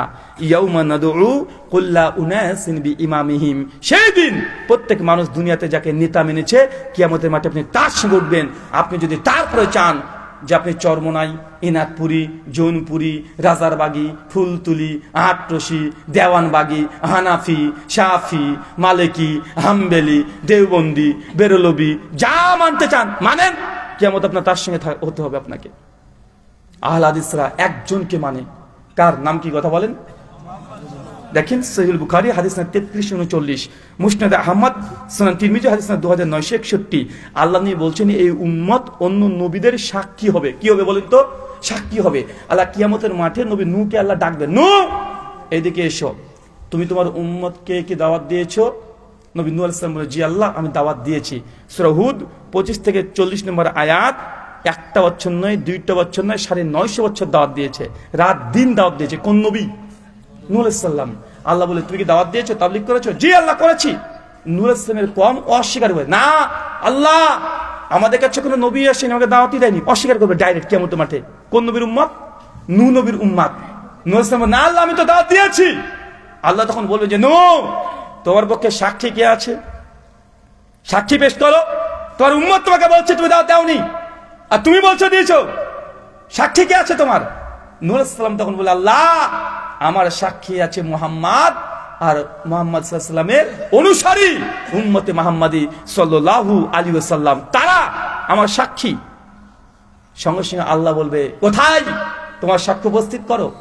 তখন মুহাম্মদ সাল্লাল্লাহু আলাইহি ওয়াসাল্লামকে ডাকবে, আমাদেরকে নবী নূহ ডাকবেন যে উম্মতে মুহাম্মাদি কোথায়? আজকে আমার উম্মত মিথ্যা কথা বলছে, তোমরা আমার পক্ষে সাক্ষী দাও। সঙ্গে সঙ্গে উম্মতে মুহাম্মাদি সবাই ছুটে চলে আসবে। তখন বলে, জি আল্লাহ নূহ নবী তার উম্মতকে দাওয়াত দিয়েছে, তার দাওয়াত অস্বীকার করেছে তার উম্মতরা। আল্লাহ তো বলবে যে তোমরা তো নূহের সময় ছিলেই না, তোমরা বুঝলে কিভাবে, জানলে কিভাবে, দেখলে কিভাবে যে নূহ তার উম্মতকে দাওয়াত দিয়েছে? তখন বলবে, আপনি যে কোরআন নাজিল করেছিলেন, আপনি যে কোরআন অবতীর্ণ করেছিলেন আমাদের নবীর উপরে, ওই কোরআনেই তো আপনি লিখে দিয়েছেন যে নূহের উম্মত নূহ 950 বছর দাওয়াত দিয়েছে। আমরা কোরআন পড়েছি, আমরা বুঝাচ্ছি, নবীকে সত্যবাদী মেনে নিয়েছি, আপনি তো কোরআনে লিখে দিয়েছিলেন। উম্মতের দেখেছেন, চিন্তা করছেন, নবীর পক্ষে সাক্ষী দিবে সেই দিন। আপনি এখনো বুঝতে পারেননি ভাই আমার, এখনো বুঝতে পারেননি। তওবা করেন, এখনো তওবা করেন। জান্নাত একজনের মাধ্যমে যাওয়া যাবে, তার নাম মুহাম্মদ সাল্লাল্লাহু আলাইহি সাল্লাম। একটা হাদিস দেখেন এবার, মিশকাত হাদিস নম্বর 194, সুনান দারিমি হাদিস নম্বর 435, শেখ আলবানী সনদকে হাসান বলেছেন। শেখ শুআইব আরনাউত তার মুসনাদ আহমদের টিকাতে তিনি আলোচনা করে বলেছেন সনদের মধ্যে কিছুটা দুর্বলতা আছে। হাদিসটা কি? আল্লাহ নবী একজন দাঁড়িয়ে আছেন, বসে আছেন, ওমর বিন খাত্তাব তিনিও বসে আছেন, আর আবু বকর রাদিয়াল্লাহু আনহু তিনিও বসে আছেন। ওমর বিন খাত্তাব চট করে দাঁড়িয়ে হাতে একটা তাওরাতের কপি নিয়েছে। কি নিয়েছে বলেন তো? তাওরাত বুঝেন কি? তাওরাত কি চাচা? মুসা নবীর উপরে আল্লাহ আসমানি গ্রন্থে যেটা নাজিল করেছেন তার নাম তাওরাত। ওই তাওরাত নিয়ে ওমর বিন খাত্তাব পড়তে শুরু করেছে, কিরাত করে, সুন্দর করে পড়ছে। আর তাওরাত ওমর বিন খাত্তাব যত পড়ে আল্লাহ নবী তত রেগে যায়, যত পড়ে তত রেগে যায়। আবু বকর দেখছে যে আল্লাহ নবী রেগে যাচ্ছেন, তাওরাত সহ্য করতে পারছে না। সঙ্গে সঙ্গে আবু বকর চট করে দাঁড়িয়ে, ওমর তাওরাত পড়া বন্ধ রাখো, তুই দেখছো না তোর তাওরাত নবী সহ্য করতে পারছে না। আল্লাহ নবী চট করে দাঁড়িয়েছেন, ওমর বিন খাত্তাব তাওরাতকে ফেলে দিয়েছে। সেই আল্লাহ নবী বলছেন, ওয়াল্লাযী নাফসি বিহাদি মুহাম্মদ, সেই সত্তার কসম ওমর যার হাতে আমি নবী প্রাণ আছে, তুমি তাওরাত পড়ছো। লাউ কানা মুসা হাইয়ান, স্বয়ং মুসা যদি আজকে জীবিত হয়ে চলে আসে, তাওরাত পড়ছো তুমি? আর তাওরাত যার উপর অবতীর্ণ হয়েছে, মুসা যদি জীবিত হয়ে আজকে দুনিয়াতে চলে আসে, তাহলে মুসার জান্নাত নির্ভর করছে আমার অনুসরণ, তুমি তাওরাত পড়ছো। এই হাদিসের ওয়েট বুঝতে পারেননি চাচা। আল্লাহ নবী বলছেন যে তুমি তাওরাত পড়ছো, আরে মুসা যদি চলে আসে দুনিয়াতে, আবার যদি চলে আসে, মুসার জান্নাত নির্ভর করছে কার অনুসরণ? আল্লাহ নবীর আনুগত্য অনুসরণে। কার অনুসরণে? আল্লাহ নবীর আনুগত্য অনুসারে নবী মুসার জান্নাত নির্ভর করছে। পৃথিবীতে আরেকজন নবী আসবেন যাকে আল্লাহ আসমানে তুলে নিয়েছেন, নবী হিসেবে আসবেন না, উম্মত হিসেবে আসবেন। তার নবুয়তের সময় শেষ করে দিয়েছেন আল্লাহ, কিন্তু আসবেন দ্বিতীয়বার। সে নবীর নাম কি? ঈসা নবী। সে কি করবেন? কোন পীরের বায়াত করবেন? কোন মাযহাব মানবেন? কোন পীরের তরিকা মানবেন? চিশতিয়া, কাদারিয়া, নাশবান্দিয়া, মুজাদ্দিদিয়া, হানাফি, শাফি, মালিকি, হাম্বলি, দেওবন্দি, বেরলভি, জামাত ইসলামী, চরমনাই, এনাদপুরি, জৌনপুরি, রাজারবাগি, ফুলতুলি, দেওয়ানবাগি, আটরশি, আরো যে কত বাগি আছে রে ভাই। এটা তো শুধু বাংলাদেশের কোম্পানি বললাম, এখন ইন্ডিয়াতে বলিনি। তাবলিগ জামাত আছে, ওটা পারবে দুইটা গ্রুপ, একটা তাবলিগ সাতপন্থী, একটা জুবারপন্থী, দুজনই মারামারি করছে, নে ঠেলা। অনেকে বলছে যে আহলে হাদিসরা তাবলিগকে পছন্দ করে না, আহলে হাদিসরা তাবলিগকে নাজায়েজ বলে, তাবলিগ জামাতকে বেদাত বলে, তাবলিগ জামাতকে গোমরা দল বলে। তো ভাই আমরা কি বলি? তাবলিগরা নিজেরাই নিজেদেরকে গোমরা বলছে। সাতপন্থী তাবলিগ বলছে জুবাইরপন্থী তাবলিগ জাহান্নামী, জুবাইরপন্থী তাবলিগ বলছে সাতপন্থীরা জাহান্নামী। দুজন দুজনকে জাহান্নামী বলছে। ভাই বলছে কি বলছে না? তা আমরা তখন বলছি যে ঠিকই বলেছো, দুজন দুজনকে জাহান্নামী বলছো, দুজনই যা তাহলে। আমি নতুন করে কি বললাম? আমি নতুন ফতোয়া দিয়েছি? কথা বলেন। ওরা আপন মায়ের পেটে দুই ভাই না? সাতপন্থী বলছে জুবাইরপন্থী এরা গোমরা, জুবাইরপন্থী বলছে সাতপন্থী গোমরা। তো দুই ভাই যদি দুজনকে গোমরা বলিস, চোর বলিস, ডাকাত বলিস, তো আমি বাইরেকার মানুষ, আমি বললাম যে ঠিক আছে, দুই ভাই যখন দুজনকে বলছিস, দুজনই তোরা চোর। আমার দোষ আছে এখানে? কথা বলেন। আমার দোষ আছে? দোষ দিয়ে লাভ আছে? কিছুদিন আগে দেখলেন না ঢাকাতে টুঙ্গির ময়দানে জুবাইরপন্থী সাতপন্থীর উপরে অ্যাটাক করে, সাতপন্থী জুবাইরপন্থীর উপরে অ্যাটাক করে 5 জনকে একদম মেরে ফেলেছে, কয়েকশো জনকে একদম আহত করে দিয়েছে, হাত পা কেটে নিয়েছে। দেখলেন না ভাইজান? তারা করেছে আহলে হাদিসরা। অনেকে বলছে যে আহলে হাদিসরা সমাজে ফিতনা তৈরি করছে। কে বলেছে আহলে হাদিসরা ফিতনা তৈরি করছে? দেখেন তারাই মারামারি করে মরছে। আহলে হাদিস মারতে গেছে কখনো? আহলে হাদিসের মসজিদে কোনো হানাফি ভাইরা, আমার আদরের ভাই, তারা যদি নামাজ পড়তে আসে, যদি আমিন আসতে বলে, আহলে হাদিসরা কখনো মসজিদ থেকে বের করে দিয়েছে? তা যদি ইসলামের পেছনে ফাতিহা না পড়ে কখনো বের করে দিয়েছে? বের তো করে দেয় না। কিন্তু দুর্ভাগ্য আমাদের ভাই হানাফি ভাইরা, আহলে হাদিসরা যদি মসজিদে একটু জোরে আমিন বলেছে, সঙ্গে সঙ্গে মসজিদ থেকে বের করে দেয়। আছে না নাই? কথা বলেন। চরমনে পীর সাহেব ফজলুল করিম তিনিও তার বক্তব্যের মধ্যে বলেছে, পরিষ্কার ভাবে বলেছে, যারা জোরে আমিন বলে তাকে মসজিদে খুঁটির সঙ্গে বেঁধে রাখবে। বলেছে না? আমরা আহলে হাদিসরা কখনো বলেছি? ভাই আমরা একদম বাড়াবাড়ি করি না। আমরা বলি তোমরা করো, তোমরা চরমনে পীর সাহেবকে মানছো, হানাফি শাফি মালিকি মানছো, মানো, কিন্তু কি হবে তোমার ভাই? নিসা 69 নম্বর আয়াত, যাকে মানবে ওয়ান নবিয়িন ওয়া সিদ্দিকিন ওয়া শুহাদা ওয়া সালিহিন, তুই যাকে মানবে তার সঙ্গে জান্নাতে থাকবে। আমি নবীর সঙ্গে মানার জন্য তোমাকে বলছি, আমি বলছি না যে আমার পীর সাহেব আছে আমাকে মানো, এই কথা আহলে হাদিসরা বলে না। আহলে হাদিসরা বলে নবীকে মানো, নবী যা দিয়েছে তাই মানো। মান আমিলা আমালান লাইসা আলাইহি আমরুনা ফাহুয়া রাদ। আল্লাহর নবী বলছেন, আমি যদি কোনো আমল, যে আমল করার আদেশ করি নাই, কেউ যদি সে আমল করে ফাহুয়া রাদ, সে আমলটা বাতিল। সহিহ মুসলিম হাদিস নাম্বার 1718, সুনান আবু দাউদ হাদিস নাম্বার 4606, মিশকাত হাদিস নাম্বার 140, সহিহ বুখারী ভিন্ন সনদ ভিন্ন মতনে হাদিস নাম্বার 2697। স্পষ্ট জল করছে, নবী বলছে আমি যে আমলের কথা বলিনি, কেউ যদি সে আমল করে তার আমলটা কি? ফাহুয়া রাদ, সেটা বাতিল। এ কথা কোরআনে আল্লাহ বলেছেন। একটি কথা কোরআনে বলছে সূরা হাজরের 33 নম্বর আয়াত, আল্লাহ বলছেন ইয়া আইয়ুহাল্লাযিনা আমানু আতিউল্লাহ ওয়া আতিউর রাসূল ওয়া লা তুবতিলু আমালাকুম। সূরা মুহাম্মদের 33 নম্বর আয়াত। আল্লাহর আনুগত্য করো, রাসূলের অনুসরণ করো, ওয়া লা তুবতিলু আমালাকুম, যে নবীর আনুগত্য করে কোনো ইবাদত না হয়, তোমাদের আমলগুলোকে বাতিল করো না। আমরা বলছি নবীর কথা, আর তুমি আমাকে বলছো পীর সাহেবের কথা, আর আমাদেরকে বলছে ফিতনাবাজ। আল্লাহ নবী এই কথাই বলেছেন সেই সময়তে কিয়ামতের, বলছে অচিরেই কিয়ামত ততক্ষণ হবে না যতক্ষণ পর্যন্ত উম্মাত সত্যবাদীকে মিথ্যাবাদী না বলবে, আর মিথ্যাবাদীকে সত্যবাদী না বলবে, ততক্ষণ কিয়ামত সংগঠিত হবে না। আমরা বলছি নবীর কথা, তুমি বলছো পীরের কথা, বুজুর্গনের দিনের কথা, আবার আমাদেরকে বলছে এরা নবীকে মানে না, আহলে হাদিসরা নবীকে মানে না, এই কথা বলে। ভাই বলে কি বলে না? কথা বলে। বলছে আহলে হাদিসরা ইংরেজদের দালাল। কত বড় মিথ্যা কথা বলছে আপনি চিন্তা করেন। আহলে হাদিস নাকি ইংরেজদের দালাল, এরকম কথা বলে না ভাইজান? দুঃখ লাগে আমাদের ভাইদের জন্য। সাধারণ আম জনতা তো কিছু বুঝে না, এরা কিছু বুঝে না, যা তারা বুঝাচ্ছে তাই বুঝছে তারা। হিন্দুদেরকে দেবে সাধারণ আম হিন্দু, ওরা কিছু বুঝে না, ওদের হিন্দু পণ্ডিত যা বলে তাই মানি। ওরা কিতাবও পড়ে না, হিন্দুরা পড়ে। কথা বলেন। আমি একজন হিন্দু পণ্ডিতের সঙ্গে আমার বিতর্ক আছে, দেখবেন 4-5 জন হিন্দু পণ্ডিতের সঙ্গে বিতর্ক আছে। কেউ দেখেছেন? হ্যাঁ দেখেছেন না? গরুর গোশ খাওয়া যাবে কি যাবে না, মহেন্দ্রপাল আর্যের সঙ্গে আমার ডিবেট আছে। মহেন্দ্রপাল আর্য যেমন তেমন ব্যক্তি নয়, ও ইন্ডিয়াতে প্রায় 30টার উপরে ডিবেট করেছে, টিভি মিডিয়াতে তিনি ডিবেট করেন। ডক্টর জাকির নাইক 2004 থেকে তিনি চ্যালেঞ্জ করেছেন, কারণ ডক্টর জাকির নাইকের সঙ্গে তার ডিবেট হয়নি, তিনি ইন্ডিয়া থেকে চলে গিয়েছিলেন। তাই তিনি যখন চ্যালেঞ্জ করলেন, তখন আমি বলেছিলাম যে ডক্টর জাকির নাইকের সঙ্গে দরকার নেই, আমি আছে আমার সঙ্গে বসে দেখা। ওর সঙ্গে ডিবেট হয়েছে 2020 সালে 21শে মে। বাংলাদেশে সে ফেস দ্য পিপুল একটা চ্যালেঞ্জ আছে, সাইফুল সাগর ভাই, উনি কানাডা থেকে তিনি ওই টিভি মিডিয়াকে তিনি সম্প্রচার করে। উনি বলেছিলেন যে হিন্দু ধর্মগ্রন্থে গরুর গোশত খাওয়ার কোনো কথাই নাই, অস্বীকার করেছে। আর আপনারা জানেন গো মাংস নিয়ে ইন্ডিয়াতে অনেক ঝামেলা হয়, অনেক মারামারি হয়, এমনকি যাদের ফ্রিজে গো মাংস পাওয়া গিয়েছে হত্যা করেছে এরকম রিপোর্টে পাওয়া যায় কি যায় না? কথা বলেন। সব কথা খুলে খুলে পরিষ্কারভাবে বলা যায় না, প্রতিবন্ধকতা আছে, কেন আমাকেও যেতে হবে, যেতে হবে না, যেতে হবে, সব কথা খুলে বলতে নেই। সমাজদারকে নিয়ে ইশারায় কাফি, আপনারা বুঝতে পারছেন। আমি বললাম যে না, হিন্দু ধর্মেও একদম স্পষ্টভাবে গরু মাংস খাওয়ার কথা আছে। ডিবেট হয়েছে প্রায় 2.5 ঘন্টা। আমি বেদ থেকে রামায়ণ, মহাভারত, পুরাণশাস্ত্র, স্মৃতিশাস্ত্র, শ্রুতিশাস্ত্র থেকে 26খানা জলে প্রমাণ দেখিয়েছি যে হিন্দু ধর্মে গরু খাওয়া তো জায়েজ।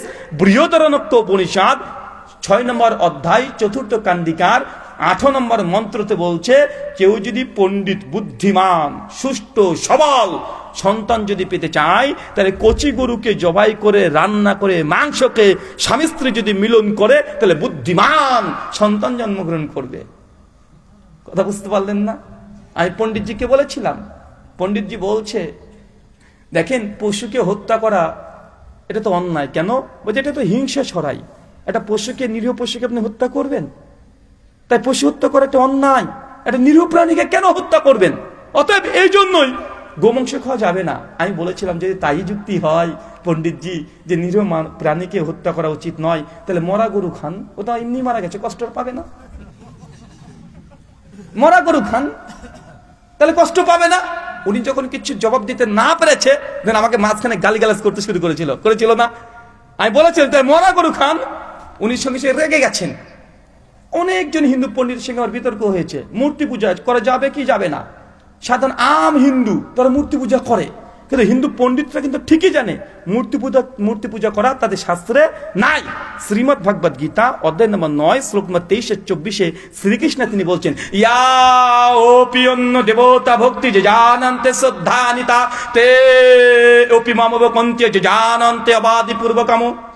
কি ভাবলেন যে পণ্ডিত চলে আসলো কোথা থেকে? আবার মন্ত্র বলছে, ইয়া ওপি অন্য দেবতা ভক্তি যে জানন্তে শ্রদ্ধানিতা তে ওপি মাম এবকন্তে যে জানন্তে অবাদি পূর্বকাম।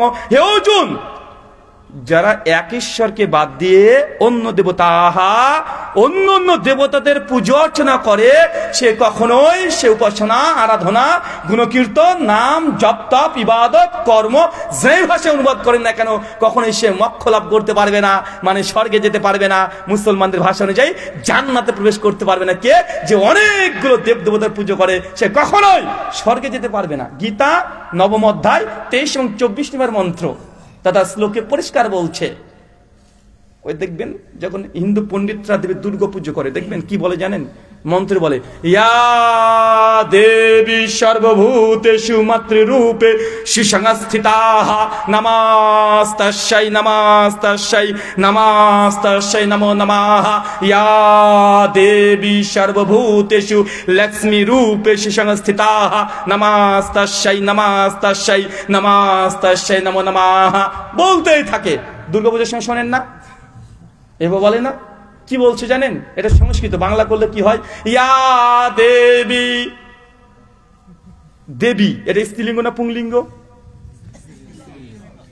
মাতৃরূপে, মা স্ত্রীলিঙ্গ না পুংলিঙ্গ? স্ত্রীলিঙ্গ। শ্বেতাসূত্র উপনিষদ অধ্যায় 6 শ্লোক নম্বর 9 বলছে, ঈশ্বরের ডেফিনিশন দিচ্ছে, নাচস্যে কাশ্চিৎ পাতিরস্তি লোক নাচেসিতা শিকারানাম করুণাপাদীপ নাচস্যে কাশ্চিৎ জনিতা না যেদিপা। যিনি ঈশ্বর হবেন নচা লিঙ্গামা, সে নারীও হবেন না, পুরুষও হবেন না। মন্ত্র বলছে যিনি ঈশ্বর হবেন তিনি নারীও হবেন না, পুরুষও হবেন না। দেবী দুর্গা একটা নারী মূর্তি আমরা দেখতে পাচ্ছি। মন্ত্রে বলছে ইয়া দেবী। ঠাকুর কিন্তু জানে। ঠাকুর জানে কি জানে না? কথা বলেন। ও জানে না তা নয়। আমাদের যে পীর সাহেব ওরাও জানে, ওরাও পড়ে। কি পড়ে? ফাতিহা সূরা কমপক্ষে পড়ে তো, ইয়াকা না'বুদু ওয়া ইয়াকা নাস্তাইন। বাংলা মানে, হে আল্লাহ আমি তোমারই ইবাদত করি, তোমার কাছেই চাই। ও বলছে যে আল্লাহ আমি তোমার কাছে চাই, আবার মাজারে গিয়ে চাচ্ছে। আছে না? কথা বলেন। ওদের পীরের ওসিলা দিয়ে চাও, তাহলে আল্লাহ দিবে না। পীরের ওসিলা লাগবে, নচেত আল্লাহ দেবে না। আমি বলেছিলাম ওকে, ভাই পীর সাহেব বলছে যে বান্দা এত গুনাহ করেছে, এত পাপ করেছে, তাই বান্দার দোয়া আল্লাহ ডাইরেক্ট কবুল করবেন না। এই জন্য মাঝখানে পীর সাহেব লাগবে। বা বলে কি বলে না, যে বান্দা এত গুনাহ করেছে, এত পাপ করেছে, যে ডাইরেক্ট বান্দার কথা আল্লাহ শোনে না। এই জন্য পীরকে ধরতে হয়, পীরের উসলা দিয়ে দোয়া করতে হয়। আমি বলেছিলাম ভাই আপনি কত বড় পাপ করেছেন, আপনি কত বড় পাপী, আপনি ইবলিশ শয়তানের চাইতে বড় পাপী নাকি? বা ইবলিশ শয়তানের চাইতে বড় পাপী কেউ আছে সৃষ্টি জগতে? কেউ আছে? ইবলিশ শয়তানকে সূরা আরাফের 14 নম্বর আয়াতে যখন দেখলেন সবকিছু হয়ে গেল, আল্লাহ বলছেন যে ইবলিশ তোকে এই জান্নাতে থাকা যাবে না, আদম হাওয়া তোমরা জান্নাতে থাকতে পারবে না, সব দুনিয়াতে পাঠাবো তোমাদেরকে একসঙ্গে, সবাই চলে যাও ওখানে, আর জান্নাতে থাকা যাবে না। তখন শয়তান ইবলিশ তখন বলছে, আল্লাহ তোমার আদমের জন্য আজকে আমাকে জান্নাতকে ত্যাগ করে দিতে হচ্ছে, দুনিয়াতে যেতে হচ্ছে, কষ্টের জীবন ওকে ভোগ করতে হবে। তবে আল্লাহ শেষবারের মতো তোমার কাছে একটা দোয়া চাইবো, একটা জিনিস চাইবো, তুমি দিবে আমাকে। কে বলছে বলেন তো? চাচা ইবলিশ বলছে। আল্লাহ তুমি বলছে চা, কি চাইবি? শেষ ব্যাপার তো, চা, তাই দেওয়া হবে, যা। তো বলছে আল্লাহ এই তোমার আদম সন্তানের রগে রগে শিরায় শিরায় চলানোকে ক্ষমতা দাও। আল্লাহ বলছে যা, তাও তোকে দিয়ে দিলাম।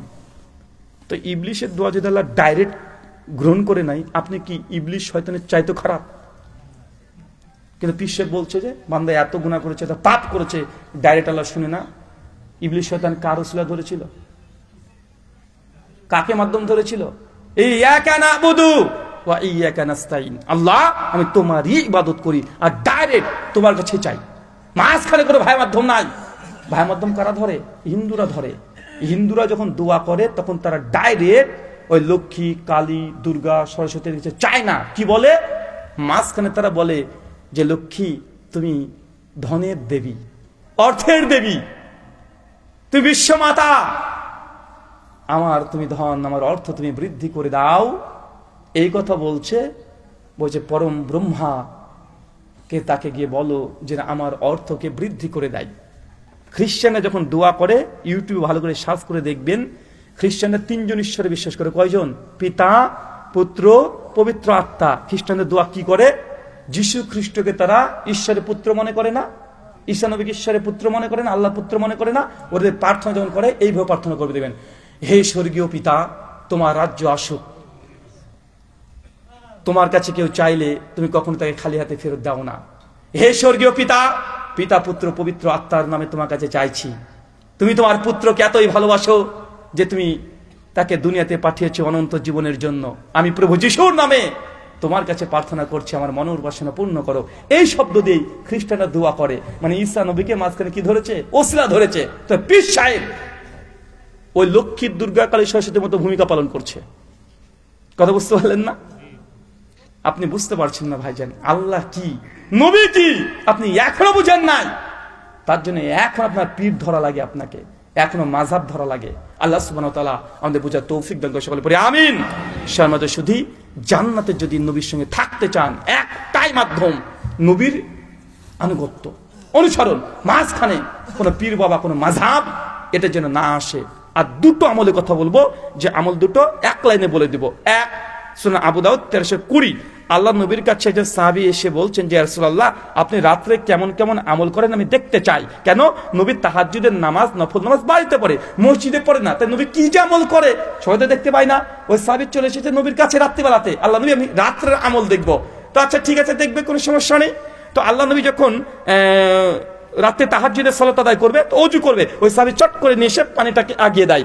আল্লাহ নবী ওযু করা হয়ে গেছে, টাওয়ালটা এসে আগিয়ে দেয়। তো আল্লাহ নবী তার প্রতি খুশি হয়ে গেল, তাকে এত খেদমত করেছে নবীর। আল্লাহ নবী তখন ওযু করে নামাজ পড়ে সাহাবীকে বলছে যে সাহাবী আমার, তুমি কি চাও? তুমি যে আমাকে খেদমত করেছো, খুশি, তুমি কি চাও আমার কাছ থেকে বলো। আপনি হলে কি বলতেন? আমাকে একটা আইফোন 16 দেন, হ্যাঁ, আমাকে একটা 4 চাকায় গাড়ি দিয়ে দেন, প্রাইভেট কার দরকার, খুব কষ্ট হয় আল্লাহ নবী, খুব কষ্ট হয়। বা সাহাবীরা শেষে বলতে পারতেন আল্লাহ নবী আমার চলতে খুব কষ্ট হয়, আমাকে 10টা উট দিয়ে দিয়েন, 10খানা দাস দিয়ে দিয়েন, 100 বিঘা খেজুরের বাগান দিয়ে দিয়েন। ভাই বলতে পারতেন কি পারতেন না? সাহাবী কিছু না বলে বলছে, নবী বলছেন যে কি চাও, যা চাইবো তাই দিয়ে দিবে। ডাইরেক্ট বলছে আল্লাহ নবী জান্নাতে আপনার সাথে থাকতে চাই। চিন্তা করেছে, জান্নাতে থাকতে চাই। নবী তখন বলছে যে ডাইরেক্ট জান্নাতে থাকতে চাই, মানে এটা যদি দিয়ে দেয়, বা আর কোনো ভয় আছে? কবরে ভয় আছে, কিয়ামতের মাঠে ভয় আছে? ডাইরেক্ট বলছে নবী আপনার সাথে থাকতে চাই, মানে এর চাইতে শ্রেষ্ঠ জিনিসের কিন্তু হতে পারে না। নবী তখন বলছে যে আচ্ছা ঠিক আছে, আর কি চাও বলো। উনি আবার বলছেন সাহাবী নবী জান্নাতে আপনার সাথে থাকতেই চাই, আর কিছু চাই না। নবী আবার বলছে আর কি চাও বলো। শুনলাম তো, নবী কিছু চায় না, আপনার সঙ্গে জান্নাতে থাকতে চাই, এটার ব্যবস্থা করে দেন। আল্লাহ নবী তখন বলছেন, সত্যি তুমি যদি এটা চাও তাই রাত্রিবেলা উঠে আজ জন আমাকে ইবাদত করতে দেখলে তাহাজ্জুদ গুজার হয়ে যাও, তাহাজ্জুদে সিজদায় পড়ে থাকো। যে যত বেশি সিজদায় থাকবে সে তত বেশি আমি নবীর নিকটবর্তী হতে থাকবে। তাহাজ্জুদ এমন সালাত, যে সালাত নবীর পাশে প্রতিবেশী হিসাবে থাকার জন্য মাধ্যম। ইনশাআল্লাহ তাহাজ্জুদ হবে তো? যুবকরা তুমি তো খুব রক্ত গরম করে ফেলো, আহলে হাদিসরা কেন জিহাদ করে না? তুমি জিহাদ করে দেখো, রাতে তাহাজ্জুদের সালাত আদায় করে। বলে এই যে আমেরিকাতে, লন্ডনে, ইউক্রেন, ব্রিটেন, এখানে নবীকে অপমান করেছে, রাস্তাতে নেমে তুমি আন্দোলন করছো, ভালো কথা, কিন্তু নবীর তুমি সঙ্গী হতে চাও না? যদি চাও তাহাজ্জুদ গুজার হতে হবে তোমাকে। নবী বলেছেন যে যত বেশি তাহাজ্জুদ গুজার হবে সে তত বেশি নবীর নিকটবর্তী হয়ে যাবে। পারবো তো ইনশাআল্লাহ? পারবো? সুনান তিরমিজি 568 নম্বর হাদিস। আর একটা হাদিস আপনাকে দিয়ে যাই। নবীর সঙ্গী হওয়ার জন্য আল্লাহ নবী বলছেন, কোন ইয়াতীম সন্তান যদি কেউ মানুষ করে, প্রতিপালন করে, তাহলে সেই ব্যক্তি আর আমি জান্নাতে এইভাবে থাকবো। মানে এরকম পাশাপাশি নবী দেখাচ্ছে। এইভাবে কি করতে হবে বলেন তো? এতিম সন্তান এলাকাতে আছে, না থাকলে খুঁজে আনতে হবে, পাশে গ্রাম থেকে নিয়ে আসতে হবে। কেন? আপনি নবীর সঙ্গে থাকবেন, একটা কাজ। আপনার তো 3টে ছেলে আছে, আপনি ভাবেন আল্লাহ আপনাকে 4টে ছেলে দিয়েছে, কোনো পার্থক্য করবেন না। নবীও এতিম পুষেছেন। জায়েদ নবীর পালক পুত্র ছিল কি ছিল না? ছিল। নবী নিজেও পুষেছেন, নিজে প্রতিপালন করেছে। মানুষ দেখে বলতো, মানে নবী এমন ভাবে তাকে প্রতিপালন করেছে, এমন ভালোবাসতো, প্রতিবেশীরা বলতো এটা মুহাম্মদের নিজের বেটা।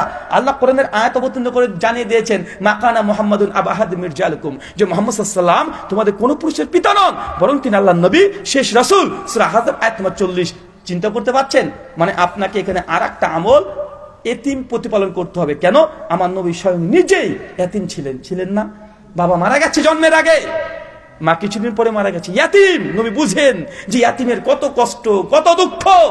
নবী এই জন্য বলছে, দুনিয়াতে যে এতিম প্রতিপালন করবে জান্নাতে এইভাবে থাকবে, পাশাপাশি নবীর সঙ্গী হবেন, জান্নাতে এর চাইতে ভালো, মহান আর কিছু হতে পারে? কথা বলেন, আর কি দরকার? আর কি দরকার আপনার? আল্লাহ সুবহানাহু ওয়া তাআলা এই আমলগুলো করার তুমি তৌফিক দান করে, সকলে পড়ি আমিন। একজন চট করে দাঁড়িয়ে বলেন তো, 3টে আমলের কথা বলেছি, যে আমলগুলো করলে জান্নাতে নবীর সঙ্গী হওয়া যায়। কি কি কথা বললাম? হাত তুলে একজন চট করে দাঁড়িয়ে বলেন তো দেখি, বলো, ওঠো।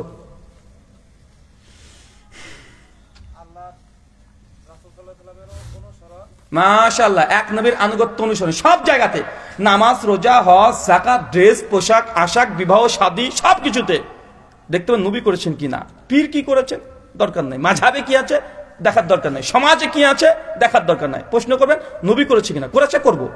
ভালো হোক খারাপ হোক যা হোক, নবী করেছে, করব। কথা বুঝতে পারলেন? 1 2 তাহাজ্জুদের সালাত, মাশাআল্লাহ, ইনশাআল্লাহ তাহাজ্জুদ হবে। 3 মাশাআল্লাহ, ইয়াতিমের প্রতিপালন। এই 3টে আমল আপনাকে বলে গেলাম। আরো কিছু হাদিসে পাওয়া যায়, তবে 3টে আমল করেন ইনশাআল্লাহ। আল্লাহ 3টে আমলের যে কোনো একটা আমলের বরকতে, ওসিলায় তুমি আমাদেরকে নবীর সঙ্গী হওয়ার তৌফিক দান করে, সকলে পড়ি আমিন। আল্লাহ তোমার নবীর দুনিয়াতে আমরা সাহাবীর সঙ্গী হতে পারি নাই, মৃত্যুর পর জান্নাতে যেন তুমি নবীর সঙ্গী হতে পারি, সেই তৌফিক তুমি দান করো, সকলে পড়ি আমিন। প্রশ্নোত্তর হবে না ছুটি ঘন্টা? না আরে বাবা, 12টা 3 বেজে গেছে। আপনারা কয় তারিখে প্রোগ্রাম রেখেছিলেন? আমি যে পারি না যে। আচ্ছা, আজ কয় তারিখে আপনাদের প্রোগ্রাম ছিল চাচা? 23 তারিখ। আজ কয় তারিখ? মোবাইল দেখেন। কয় তারিখ চাচা? 24 তারিখ হয়ে গেছে, শেষ ঘন্টা। इसके যদি ঘন্টা পড়ে যায় তাহলে কি আর হয়? শেষ। আবু সাইদ বলে একজন দিনী ভাই, তিনি 5000 টাকা দান করেছেন। আল্লাহ সুবহানাহু ওয়া তাআলা তুমি তার দান কবুল করে নাও, আমিন। সানোয়ার ভাই 3000 টাকা দান করেছেন, আল্লাহ তুমি তারও দান কবুল করে নাও, আমিন। আল্লাহুম্মা সাল্লি আলাইহি, আল্লাহুম্মা বারিক আলাইহি। মাসুদ রানা 1000 টাকা দান করেছেন। 500 টাকা সানোয়ার ভাই ছোট ভাই দান করেছেন, আল্লাহ তাদের প্রত্যেকের দান তুমি কবুল করে নাও, আমিন। জি, প্রশ্ন। প্রথম প্রশ্ন, নবীকে নূরের তৈরি বলে খাটো করা হয় কি? নবীকে নূরের তৈরি বললে কি খাটো করা হয়? প্রথম কথা হচ্ছে, ফেরেশতার মর্যাদা বেশি না মানুষের মর্যাদা বেশি? মানুষ কিসের তৈরি? ফেরেশতা কিসের তৈরি? আল্লাহ কাকে দিয়ে কাকে সিজদা দিয়ে নিয়েছে? নূর দিয়ে মাটিকে। তো নবীকে যদি মাটির তৈরি না বলে যদি নূরের তৈরি বলি, তার মানে ফেরেশতার সমকক্ষ হলো না? কিসের সমকক্ষ হলো? সৃষ্টিগত দিক থেকে ফেরেশতা। তো ফেরেশতা মর্যাদা বেশি নাকি পাগল? আল্লাহর কাছে কার মর্যাদা বেশি? মানুষের। লাকাদ কাররামনা ইয়া বানি আদম, সূরা বানী ইসরাঈল আয়াত ৭০ শেষ অংশ। নিঃসন্দেহে আমি বানি আদম সন্তানকে শ্রেষ্ঠত্ব দান করেছি। ফেরেশতার চাইতে মানুষের মর্যাদা বেশি না কম? বেশি। তো নবীকে যদি মাটির তৈরি বলা হয় তাহলে মর্যাদা মাকাম বেশি হয়। কথা বুঝতে পারছেন? আল্লাহ সুবহানাহু ওয়া তাআলা কোরআনুল কারীমে জানিয়ে দিয়েছেন, কুল ইন্নামা আনা বাশারুম মিসলুকুম, হে নবী আপনি মানুষকে জানিয়ে দেন আপনি একজন বাশার। বাশার মানে কি? মানুষ, মাটির তৈরি মানুষ আপনি একজন। সূরা কাহাফ আয়াত নম্বর ১১০, সূরা বানী ইসরাঈল আয়াত নম্বর ৯৩-৯৪, সূরা হামিম সাজদা আয়াত নম্বর ৬ এবং ৭, তিনটে আয়াতে আল্লাহ সুবহানাহু ওয়া তাআলা এই কথা জানিয়ে দিয়েছেন। নবীজি নূরের তৈরি না মাটির তৈরি? এটা একটা জবর সমস্যা। তাই মনে রাখবেন, আল্লাহ সুবহানাহু ওয়া তাআলা কোরআনে নবীকে নূর বলেছে। কি বলেছে বলেন তো চাচা? কোরআনে সূরা মাইদার ১৫ নম্বর আয়াত খুলে দেখেন, আল্লাহ বলছেন, কদ জাআকুম মিনাল্লাহি নূর ওয়া কিতাবুন মুবিন।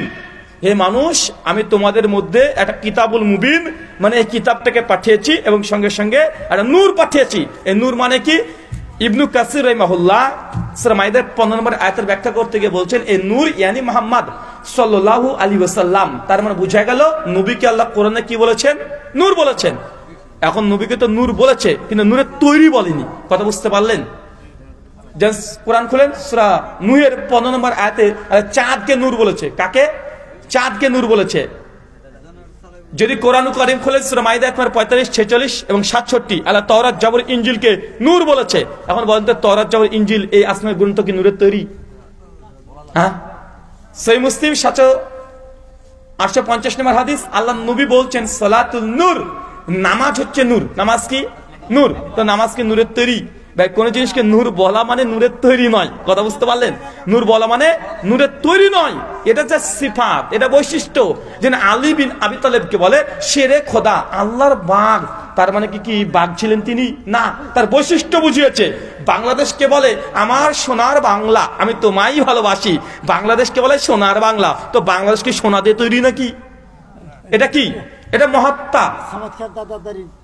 বৈশিষ্ট্য বর্ণনা করতে গিয়ে কথা বলা হয়েছে, এটা সৃষ্টিগত নয়। এটাকে বলা হয় অ্যাট্রিবিউটস তথা বৈশিষ্ট্য, সিফাত, বিশেষণ। তো নবী তিনি সৃষ্টিগত নূর নয়, তিনি বৈশিষ্ট্যগত নূর। কোরআন সৃষ্টিগত নূর নয়, বৈশিষ্ট্যগত নূর। চাঁদ সৃষ্টিগত নূর নয়, বৈশিষ্ট্যগত নূর। ইসলাম সৃষ্টিগত নূর নয়, বৈশিষ্ট্যগত নূর। আল্লাহ কোরআনকে কেন নূর বলেছে? নূর মানে হচ্ছে আলো, জ্যোতি। কোরআন মানুষকে জান্নাতের রাস্তা দেখায়, এই জন্য কোরআনকে বলেছে নূর। চাঁদ রাত্রে মানুষকে আলো দেয়, চাঁদকে বলেছে নূর। নামাজ মানুষকে জান্নাতে নিয়ে যায়, তাদের নামাজকে বলেছে নূর। নবীকে আল্লাহ কোরআনে নূর বলেছে এই জন্য যে নবী মানুষকে জান্নাতে নিয়ে যাবে, এই জন্য নূর। কিন্তু বেটারা ঝামেলা করছে নূরের তৈরি নিয়ে। কথা বুঝতে পারলেন না? শুকরান। মসজিদের মাইকে টিকা দেওয়া, মক্তবের ছাত্র ডাকা ও মৃত ব্যক্তি প্রচার করা যাবে কি? মসজিদ থেকে মৃত ব্যক্তির ঘোষণা, জুতো হারিয়ে গেছে তার ঘোষণা, মক্তবে পড়তে আসবে এই ঘোষণা করা যাবে কি যাবে না? সহিহ বুখারীর স্পষ্ট হাদিস বর্ণনা আছে, আল্লাহ নবী বলেছেন মসজিদ থেকে কোনো জিনিসের ঘোষণা দেওয়া নিষিদ্ধ। এমনকি আমি আপনাদের মসজিদে ঢুকেছি, আমার মোবাইলটা ভুল করে রেখে দিয়েছি, একটুবার মসজিদ থেকে বেরিয়ে এসেছি, এসে মনে পড়লো মোবাইল তো আমি ভুলে গেছি। এখন মসজিদে ঢুকে বলছি, ভাই আমার মোবাইলটা রেখেছিলাম, কেউ দেখেছেন? কেউ দেখেছেন? আল্লাহ নবী বলছেন তখন মুসল্লিদেরকে বলতে হবে যে আল্লাহ রুহুল আমিন ভাইয়ের মোবাইল যেন না পাই। কথা বুঝতে পারলেন? এ নবী সুন্নাত, নবী বলতে বলেছেন যে না পাই। মসজিদ থেকে কোনো ঘোষণা চলবে না। শুধুমাত্র শাইখুল ইসলাম ইবনে তাইমিয়া রাহিমাহুল্লাহ বলেছেন তার মাজমুল ফাতোয়ার মধ্যে, দুটো ইনসিডেন্ট, ঘটনা যদি ঘটে যায় সেক্ষেত্রে মসজিদ মাইক ব্যবহার করতে পারবে বা মসজিদ থেকে ঘোষণা দিতে পারবে। এক, বড় কোনো ঘটনা, দেখা যাচ্ছে যে এলাকাতে চোর পড়েছে, ডাকাত পড়েছে, জঙ্গি, সন্ত্রাসী, আতঙ্কবাদী, বেধর্মীরা এসে মুসলিমদের উপরে আক্রমণ করতে চলে এসেছে হঠাৎ করে, সেই সময় মসজিদে যারা আছে তারা মানে জোরে মাইক দিয়ে কথা বলে মানুষকে জাগিয়ে দিতে পারে, মুসলিমদেরকে সতর্ক করে দিতে পারে। এই একটা ঘটনা। দুই, বড় মসজিদ, হাজার হাজার মানুষ হয় না? মসজিদুল হারাম 25 লাখ মানুষ আটে। কত লাখ? 25 লাখ। ওই জায়গাতে যদি কোনো মানুষ হারিয়ে যায়, কে হারিয়ে যায়? কোনো মানুষ, কোনো বাচ্চা হারিয়ে গেছে, ওই সময়তে মানুষ যদি হারিয়ে যায়, এত বড় মসজিদ যে বাচ্চাকে খুঁজে পাচ্ছেন না, সেক্ষেত্রে মসজিদের মাইক বা মসজিদ থেকে অ্যানাউন্স ঘোষণা করা যাবে। এ ব্যতীত আর ঘোষণা করা যাবে না। কার চটি হারিয়ে গেছে, মসজিদের মাইক, এই হাবলা আমার চটি ক্যাবলা নিয়ে চলে গেল, তাতে দিয়ে যা, ভাই এমন কথা বলে না। মসজিদ থেকে ঘোষণা দেওয়া যাবে না। প্রয়োজন হলে এলাকাতে কোনো ক্লাব ঘর আছে, মসজিদের বাইরে একটা মাইক লাগান, অ্যানাউন্স করার জন্য আলাদা মাইক ব্যবহার করেন। এত কিছু করতে পেরেছেন, একটা আলাদা জায়গা করেন না, করছেন না কেন? করবেন। যদি ঘোষণা করার প্রয়োজন হয় কবরস্থানে করে ফেলেন, আপনাদের এলাকাতে মসজিদের বাইরে করেন, একটা এই আশেপাশে একটা খুঁটি দিয়ে একটা মাইক করে দেন। ঘোষণাটা যদি এত জরুরত হয় মসজিদে করবেন কেন? এটা নবী সুন্নাতের মানে খিলাফে সুন্নাত। এই খিলাফে সুন্নাত কাজ করলে নবীর সঙ্গী হওয়া যাবে না। শুকরান। সকল ফরজ কি সুন্নাত? সকল ফরজ কি সুন্নাত? হাদিসের ভাষায় কোন কোন সময়তে সুন্নাত শব্দ ব্যবহার করা হয় ফরজ ওয়াজিবের জন্য, কখনো কখনো সুন্নাত শব্দ ব্যবহার করা হয় মুস্তাহাব আমলের জন্য। যেমন ওই যে সহিহ বুখারী কিতাবুন নিকাহ ৫৬৩ নম্বর হাদিস, আল্লাহ নবী বলছেন আর নিকাহু মিনাস সুন্নাতি, বিয়ে করা আমার সুন্নাত। এই সুন্নাত মানে কি? সুন্নাত ফোকাদের দৃষ্টিতে সুন্নাত মানে কি? ওয়াজিব। বিয়ে করা কি? সমস্ত ফোকার একমত কি? ওয়াজিব। তো হাদিসের যেই ভাষাতে সুন্নাত ব্যবহার করা হয় ওটা সুন্নাতই নয়। যেমন কুরবানির প্রসঙ্গে এবং অনেক জায়গাতে আছে যে কুরবানিতে আল্লাহ নবী ডাইরেক্ট বলছে কুরবানি হচ্ছে নবী ইব্রাহিমের সুন্নাত। এই সুন্নাত অর্থ কি? যার সামর্থ্য আছে তার জন্য ওয়াজিব হয়ে যায়। কথা বুঝতে পারছেন? তো হাদিসের সুন্নাত কখনো তাগিদ অনুযায়ী কখনো সুন্নাত হতে পারে, কখনো ওয়াজিব হতে পারে, কখনো মুস্তাহাব হতে পারে। তাই সুন্নাত হাদিসে থাকলে আলাদা, আর যদি ফিকর গ্রন্থে থাকে সুন্নাত তখন বুঝতে হবে এটা নবীর আমল। তাই কোন জায়গাতে সুন্নাত লেখা আছে এটাকে দেখতে হবে। যদি হাদিসে থাকে তাহলে চিন্তা করতে হবে যেটা তাগিদ কেমন আছে। যে ফিকর কিতাবে লেখা থাকে যে সুন্নাত, তার মানে বুঝে নিতে হবে ডাইরেক্ট এটা নবীর আমল। কথা বুঝতে পারলেন? তাই কোন গ্রন্থে আছে এটাকে বলতে হবে, নচেত সমাধান দেওয়া যাবে না। শুকরান। জি, কালো জাদু থেকে রোগী মুক্তি করতে মানুষ যে জিনের সাহায্য নিয়ে থাকে সেটা কি জায়েজ? কালা জাদু বা ব্ল্যাক ম্যাজিক থেকে রক্ষা পাওয়ার জন্য মানুষ জিনের সহযোগিতা নেয়, এটা কি জায়েজ হবে না নাজায়েজ? প্রথম কথা মনে রাখবেন, জিনকে বশ করা কোনো মানুষের দ্বারা সম্ভব নয়। কি বললাম? জিনকে কোনো মানুষ বশ করতে পারবে না। আল্লাহ সুবহানাহু ওয়া তাআলা শুধুমাত্র নবী সুলাইমান আলাইহিস সালামকে জিনকে বশ করে দিয়েছিলেন। তাছাড়া কোনো উম্মত, কোনো মানুষকে এই ক্ষমতায় পাওয়ার নেই যে সে জিনকে নিজে নিজে বশ করতে পারবে। তবে হ্যাঁ, জিন যদি চায় কোনো মানুষের কাছে আসবে, সে চাই আসতে পারে, কিন্তু মানুষের কোনো আমল দিয়ে জিনকে বশ করতে পারবে না। অনেকে বলে না যে জিনকে বশ করেছে, জি না, জিনকে তোমাকে বশ করার জিন এসেছে আর সেটা জুনুন থেকে, মানে অদৃশ্য, আপনি তাকে দেখতে পাবেন না। জিন মানে কি? অদৃশ্য, যাকে দেখা যায় না, গায়েব। এটাকে বলা হয় আনসিন, যেটা আনসিন জগৎ, এটা জিন। তো মানুষের কোনো ক্ষমতা বা পাওয়ার নেই যে জিনকে বশ করবে। তবে হ্যাঁ, জিন যদি চাই আপনার কাছে আসবে, ধরা দিবে, ধরা দিতে পারে, এটা জিনের অধিকার আছে, আপনার নাই। ২ নম্বর বিষয়, কালা জাদু বা যে কোনো জাদু থেকে রক্ষা পাওয়ার জন্য জিনের সহযোগিতা নেওয়া। সে জিন যদি মুমিন হয়, কি বললাম? কথা বলেন। জিনের মধ্যেও ফাসিক, জিনের মধ্যে কাফের, জিনের মধ্যে মুমিন আছে, জিনের মধ্যেও কবর পূজারী, মাজার পূজারী, ওদের মধ্যেও আছে। কারণ এই কোরআন মাজিদ অবতীর্ণ হয়েছে মানুষ এবং জিনের জন্য, এবং আল্লাহ সুবহানাহু ওয়া তাআলা ইবাদত করার জন্য সৃষ্টি করেছে মানুষ এবং জিন। সূরা যারিয়াত আয়াত ৫৬, ওমা খালাকতু জিন্না ওয়া ইনসা ইল্লা লিয়াবুদুন। আমি মানুষ এবং জিনকে সৃষ্টি করেছি আমার ইবাদতের জন্য। তো মানুষের মধ্যে যেমন চোর, ডাকাত, জেনাখোর, ব্যভিচারী আছে, মাজার পূজারী, কবর পূজারী, মুমিন আছে, জিনদের মধ্যেও আছে। কথা বুঝতে পারলেন? তো কোন মুমিন ব্যক্তি কাছে যদি মুমিন জিন আসে, সে যদি সহযোগিতা করে কোন বদ জিনের মানে খারাপি থেকে বাঁচানোর জন্য, তখন জায়েজ হবে। কথা বুঝতে পারলেন? জিনের উপরে অত্যাচার করে, জিনকে জোর করে যদি আপনি কিছু করিয়ে নেন তাহলে এটা জুলুম হবে। কি হবে? কথা বলেন। এটা জুলুম হবে। এই জন্য শেখুল ইসলাম ইবনে তাইমিয়া রাহিমাহুল্লাহ তিনিও আলোচনা করেছেন, জিনকে জোর করে যদি কোনো কিছু হাসিল করান, এটা তারপরে জুলুমের দায়ে আপনি গুনাহগার হবেন। জিন যদি স্বেচ্ছায় কোনো মুমিন জিন ভালো কল্যাণকর কাজ করতে চান, আপনি করাতে পারবেন। শুকরান, জাযাকাল্লাহু খায়রান। জি।